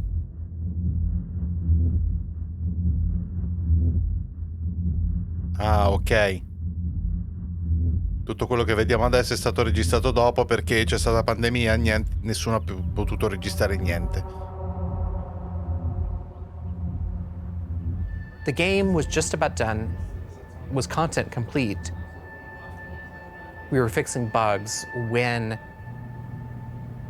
there's these like rumblings of this pandemic happening. Like I remember when this COVID shit hit and we're like, bro, really? Like for real pandemic? You know, at first it feels like, oh, this is nothing we need to worry about. And then all of a sudden you do have to worry about it. And like, are people gonna wanna play a game that takes place in a pandemic when there's a real pandemic? We had never worked from home, ever. Naughty Dog was actually strictly against working from home. We did not have the infrastructure set up at this studio to work from home. And it's because we were so intense about security and leaks that all of our data, including our emails and our chats and IMs, it all had to be on a server inside the building.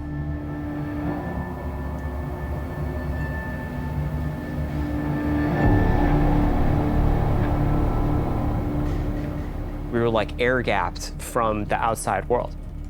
The operations team, the IT team, our engineering team, they all had to coordinate in a very short period of time to get us working from home. We don't even know when the game can come out. Sony was like, we don't know if we can physically ship this product with like the supply chain and stuff. We had to come out and say, the game can't come out in this date, and we don't even know when it will come out. It's delayed indefinitely. Minchia. So a lot of our most hardcore fans are angry with us. Around the same exact time, we started having these leaks. We're like, we didn't put out this video. Like, where is this coming from? It's a video from one of our reviews. So you could hear the notes and people that can't attend the meeting can watch it after the fact. We store all these videos on our server. Did it come from the inside? Someone with a Naughty Dog? My first thought was, this isn't like a developer leaking this, isn't it? This isn't someone on the team. It's this person in the Netherlands downloaded terabytes of videos through a back door in the server. And then this is where we made a fatal error. Let's close this back door. And then this person put out everything. A video goes up on YouTube, and I don't remember what the first video was, but it was something relatively benign. But they weren't like super important scenes. You know, they were like little clips, and it was like, okay, that's a little weird. What is that? All out of order and stuff. And I was like, oh, that's bad. And you kind of wanted to just say, stop, wait, don't don't watch it. Like, you're gonna ruin things for yourself. There's YouTubers I've watched for years, and they're making entire videos, and the title is like, fuck Naughty Dog. And fuck The Last of Us Part 2. There's just all this negativity and no positivity because no one has played the game. They just have these videos out of context and all these Quello è rumors stato un mixed with momento them. veramente Abby's playable. delirante. They thought Abby was trans. Mi fate fare una pausa qui? Questo secondo me è il motivo per cui bisogna parlare dei leak. Perché se non lo fai tu, lo farà qualcun altro con pessime intenzioni e molto spesso con un modo di ragionare delirante. Guardate un po'. È veramente abita. Ma vi ricordate tutte le teorie che sono venute fuori? Ma nel senso, non c'era ancora il gioco, era tutto sui leak. Devi prendere sempre i leak per quello che sono, non puoi cominciare a giudicare il gioco con quello che hai davanti che non è quello che sai che avrai. Cioè, non è la comunicazione ufficiale del gioco e non c'è niente che ti permette di capire come veramente sarà. Un sacco di persone da un insieme di informazioni hanno tratto delle conclusioni e queste erano definitive. È una follia fare così. Per questo, per esempio, nelle news quando ne parliamo, noi va sempre selezionato, cioè va sempre sottolineato il forse, prospettiva, speculazione, questo è un leak, questo è un rumor, una voce di corridoio, e tutto deve essere necessariamente provvisorio. Come ti viene in mente di pensare The Last of Us è una merda senza che mai nessuno l'abbia neanche provato? Because she has muscles. Here's the ending if they kill Ellie. And then it just turns this whole political thing. Oh, Naughty Dog's, oh, they're doing this political shit. And then I get this text from Evan. They just posted Joel's death. And my heart sinks. I can't even describe this feeling. It's just this like dread. It's almost like you just heard someone you care about die. Quello purtroppo è stato un vero e proprio spoiler. I thought Troy would be looking at that and be like, you see, you were wrong. He said, do you think we did the right thing? And I said, I don't know, Neil. I haven't played the game yet. I was livid. I was real angry. I'm bombarded with hundreds of negative comments, death threats, anti-Semitic comments. It's putting me in a deep depression. There's some stupid stuff that's like, you're a feminazi, you're whatever shit like that, but it's like some stuff was really like, you know, disturbing. The hatred, I think that was behind it. I was sad. Like, there were a lot of days where I would just cry. Every time I went online, it was just, that's all I saw was death threats and threats of violence. And the worst of it, the really like hardcore death threats got passed along, and they, you know, made sure that they weren't anyone that like lived close by.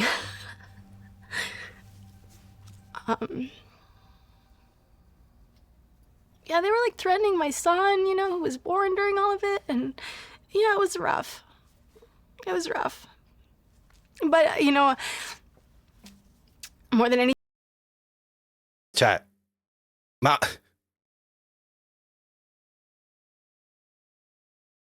quante persone hanno bisogno di aiuto, evidentemente, per fare una cosa del genere? Ma che cazzo ti viene in mente di fare? Ma cosa? Ma cosa? Ma questa non è neanche da discussione online. Questa è la Digos che ci vuole per questi. E fanno benissimo. Che bello vederli portare in casa in manette perché hanno minacciato di morte una di un videogioco e si fanno un po' di galera. Ma magari. E minacciare di morte è illegale anche online, in caso qualcuno non lo sapesse. Perché quella è una minaccia di violenza, non è libertà di opinione. Cioè, se tu minacci di violenza non lo puoi fare. Alla gente su internet, una parte di sciroccati che è molto ben specifica e si merita la peggio cosa che gli possa capitare. Anything, it's just kind of like. No, raffica di calcio alle balle, no, di finire in galera accanto a qualcuno che ha fatto qualcosa di male sul serio. Vedi come porca puttana ti passa la voglia anche soltanto di pensarlo, di fare una cosa del genere. E ne bastano pochi in realtà, basta mandare il messaggio. Già un po' di questi che finiscono in galera e si sa piuttosto bene, nel senso che viene molto pubblicizzata la cosa, e vedi come tu... il vuoto pneumatico. Quanto ci scommettete? It kind of like taught me to kind of keep a distance, you know?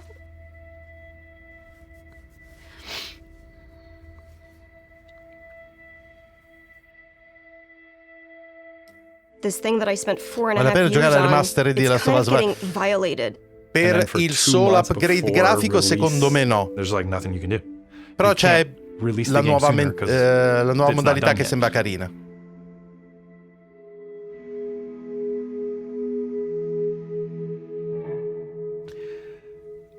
And that was the lowest point in my life. I'm working on the game. Scopri che hanno 15 anni? C'è il carcere minorile apposta, no? By myself, feeling very alone. And I said, who am I doing this for? Like, why? It's too much. And I barely squeaked by.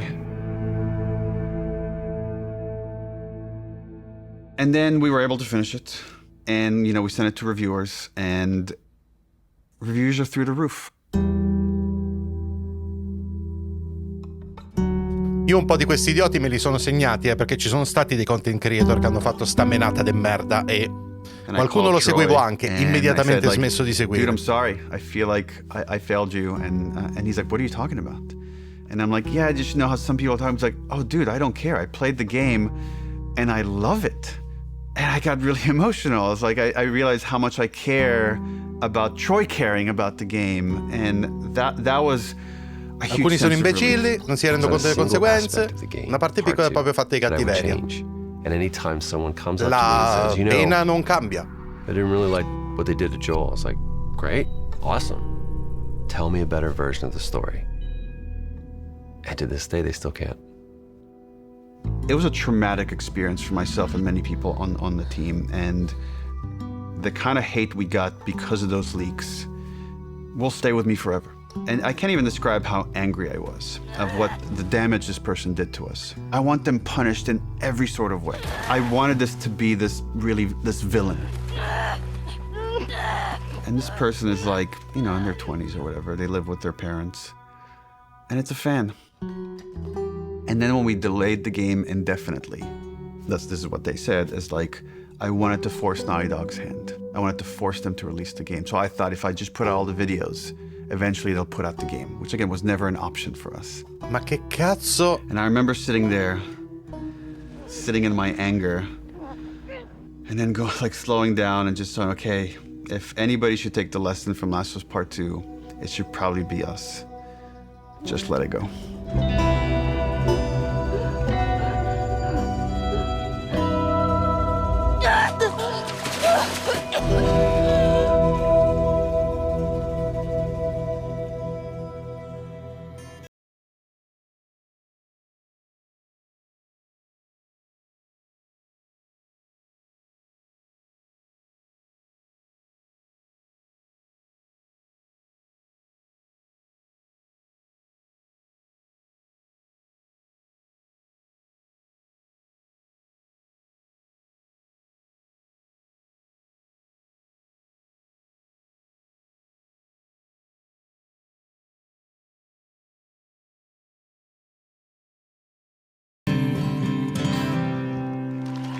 Ricordo le prime volte su Overwatch, praticamente il mio primo gioco online, rimasi sconvolto a leggere robe tipo Get Cancer, robe un report diretto, gente veramente intima. Già, report diretto, eccetera, e conclusione, tell a story. It's just getting better and better all the time, and I really appreciate the way that Future Days was used, especially bringing Joel and Ellie together, connecting through music. It was cool to be part of it, so thanks for having me, and enjoy the rest of the show. How lucky am I? Like, how cool is this? This person that I've admired since I was a kid is now mentioning this game that we all made. And then we started winning award after award after award. I wanted that validation for the team. Everyone at Naughty Dog, I can't wait to hug and high five and get drunk with each one of you. That's going to have to wait till next year. And more than anything, and I know that I speak for the whole team when I say this, We'd like to thank our friends and family that stood by us and supported us throughout us making this game. You inspire us not only to make better, more meaningful games, but to improve how we make games.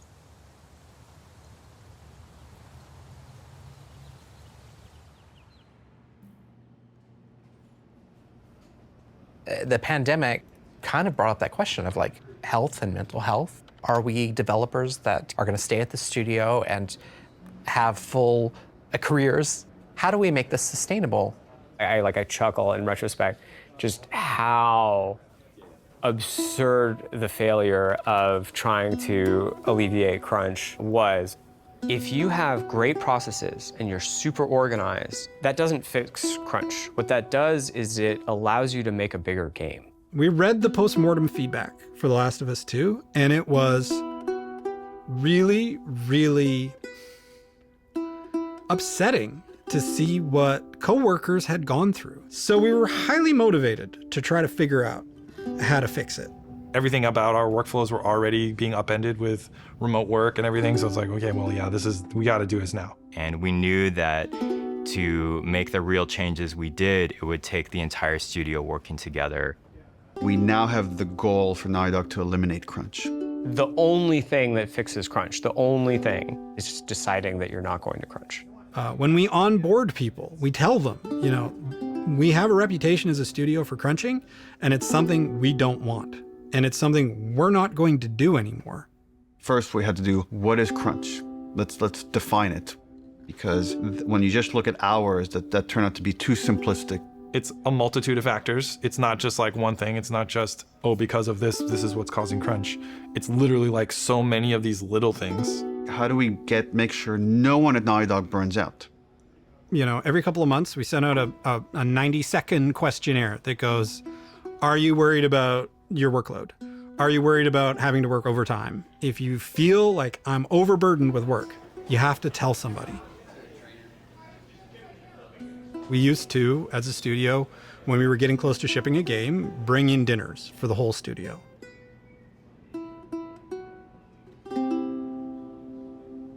We don't do crunch dinners anymore. Being able to work from home is hugely helpful for me, from my mental health of like, you know, my daughter's there, my wife is there. Hybrid is really the sweet spot because I think the benefits have just been enormous. In the past, our leads, our managers, were the people that were best at their craft, but not necessarily the best managers. So we created the role of principal. We really gave people the choice, like, do you want to make stuff or do you want to lead and manage? And Arnaldo is now a lead designer here. Now I'm responsible for a team, and I really enjoy that. And oh, ma che figata! Able to share that knowledge di quello che è entrato someone, come, even if they're more experienced than come me, QA. And it's been great so far. We have a very large and robust production department now that we didn't have. Holding us accountable when we make a decision, when it's just everyone going, yes, more, yes, better, yes, polish, polish, polish, tallying that up and going, okay, well, this is the result. Now you're not in your ship date anymore. It feels so much like a different studio. I hope that we can keep changing for the better and make sure that we're making the games that we want to make, that we're really passionate about, that we don't stop doing that. We want self-driven, healthy designers. Yes, we want to have it all. We want to have it both. And can we do that? That'll be the question, I guess.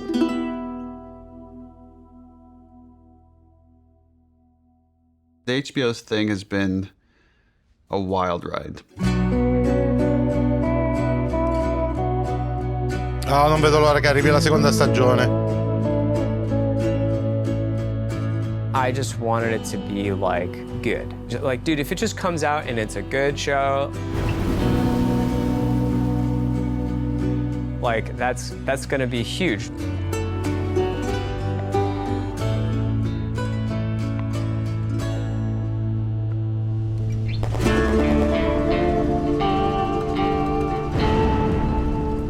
I'm sure it will be very different when I actually see Abby being portrayed.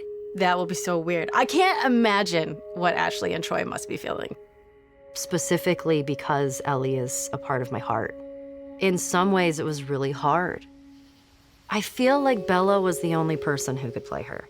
because I feel like No, she is allora, Ellie. There's Bella a part Ramsey è of me stata in that's, realtà like, molto brava a interpretarla, ma weirdly non protective of ce la her. faccio ad I associarla. remember when Neil told me. Joel he invece è found Joel. fantastico. I was like, he wasn't missing.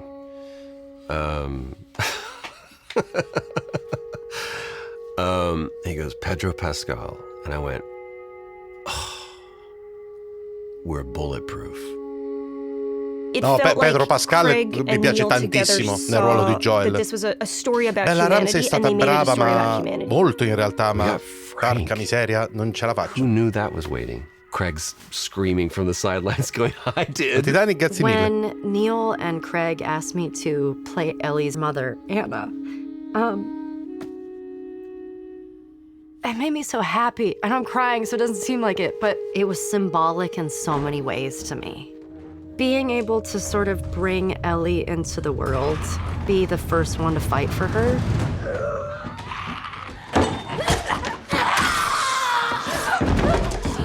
It breaks my heart. It felt like on the other side, we could get this story to people that will never play a video game. My mom is watching the show, and like, she can enjoy this story and she can be a part of it. And she's so excited I'm working on season 2 and getting to see that. I love this idea that someone can quella watch the vestita da show clicker che and then parla realize, wait, that's tranquillamente based con on gli a altri. video Fa game, impressione. and come back and check out the game and then realize, oh, there's like all these rich games, AAA, indie, and all sorts of stories that are really unique to this medium.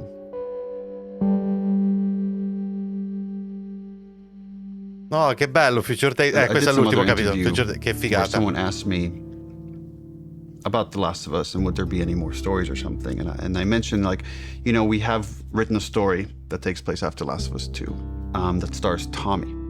And I hope one day we get to make it. And the headlines across the industry were like, Naughty Dog has outlined Last of Us Part 3. And that's actually wrong. It was always a small story. It was never like a full title. At the time, we had higher priorities in Naughty Dog. It was like to fix our pipeline, to fix work-life balance issues. Just based on where we were, I didn't want to prioritize this story, so that story was shelved. And I still believe one day it will see the light of day. I don't know if it'll be a game or a show, TBD. First game had such a clean concept of like the unconditional love a parent feels for their child. The second one, once we landed on this idea of the pursuit of justice at any cost, justice for the ones you love, it felt like, oh, there's a clean concept here, and there's a through line from the first game about love. If we never get to do it again, this is a fine ending point. And right, last bite of the apple, the story's done. The great thing about working at Naughty Dog is that we don't have to. It's always like, we would love another Last of Us, but if you guys feel like we're passionate about something else, we'll support this other thing. Very privileged position to be in. I never take that for granted. I've been just thinking about, okay, is there a concept there? And for now years, I haven't been able to find that concept. But recently that's changed. And I don't have a story, but I do have that concept that to me is as exciting as 1, as exciting as 2, is its own thing, and yet has this through line for all 3. Ooh. So it does feel like there's probably one more chapter to this story. Bam! E ci lascia così con questa bomba. Oh, molto bene. Olle! Anzi, no. Prendiamo in prestito Giorgione. Là.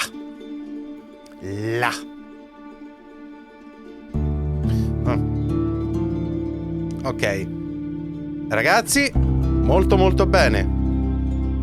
Adesso durante i credits parliamo un attimino di quello che abbiamo visto. Molto molto bello. Vi devo subito dire una cosa, il documentario mi è piaciuto molto, è stato più descrittivo ed emotivo rispetto ad altri documentari che abbiamo visto.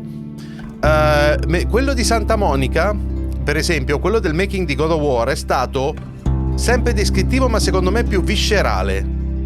Ha messo in luce di più i casini che sono successi, e qui ci sono stati, per carità, non hanno lesinato troppo, però c'è stato tutto l'approccio, questo è più emotivo, quell'altro secondo me è stato un po' più viscerale, e onestamente hanno il loro ruolo tutte e due, ok?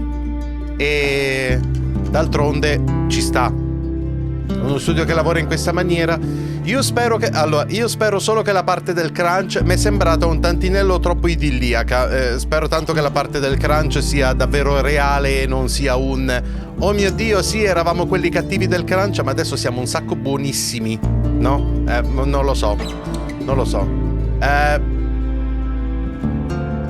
In ogni caso staremo a vedere, tanto arriverà qualcuno tipo Jason Schreier che ci dirà un bel giorno, farà un report. Oh, vi ricordate quando quelli di Naughty Dog hanno detto che il crunch non c'era più? Sorpresa, no, invece c'è ancora, no?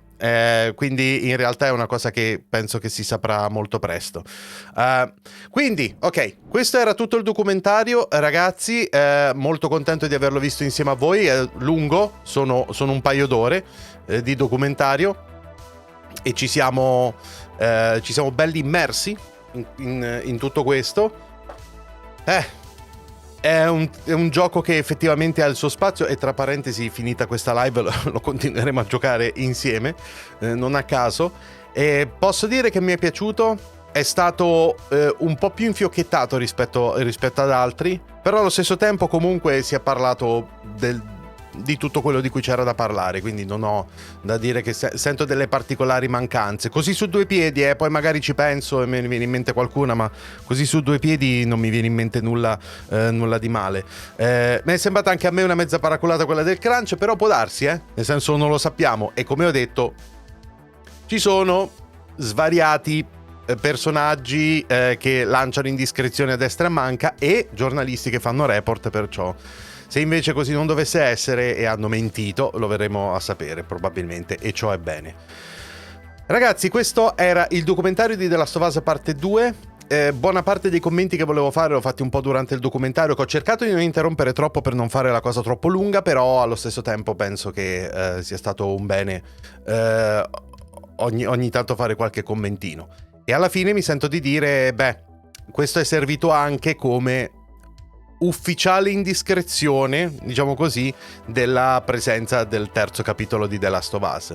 Ora, se questo è stato ripreso ad aprile 2023 e adesso finalmente c'è una storia e l'ha detto apertamente, mi aspetto che The Last of Us Parte 3 sia in sviluppo da un annetto e mezzo, su per giù. No, è una mia supposizione, e credo che uscirà a fine generazione come da tradizione, no? Penso che un po' tutti ci aspettiamo la stessa cosa. Penso che arriverà nel 2027, detta proprio come la penso adesso. Ecco, Game Awards 2025, cose del genere, potremmo vedere un trailerino, oppure anche un po' più in là, 26, vediamo se è davvero così. Grazie mille per portare questi contenuti, grazie mille, sono contento che ti piacciono, contento che vi piacciono, continuerò a portarli perché penso che siano delle cose interessanti da vedere insieme. Bene, ragazzi, allora, non voglio perdere troppo tempo, tanto avremo modo di parlarne, di The Last of Us non si finirà certo di discutere, e avremo anche qualche segmentino durante le news in cui ne parleremo, e quindi probabilmente finiremo per tornarci, d'accordo? Quindi non voglio aggiungere troppo adesso, anche perché tutto il commento, il documentario, eccetera, avevano venuto ben più di 2 ore di video, perciò direi che è finito, che possiamo anche chiudere qua. In sostanza, ragazzi, Naughty Dog ha fatto un bel passaggio con The Last of Us Parte 2, è stato molto ambizioso, tutti i punti di forza sono stati evidenziati, sono stati anche dei momenti più drammatici, tipo quelli dei leak, eccetera, è stato veramente oppure l'articolo di quell'idiota che ha scritto quelle robe, come succede spesso. Vediamo come evolverà la cosa, avremo modo sicuramente di riparlarne, ok?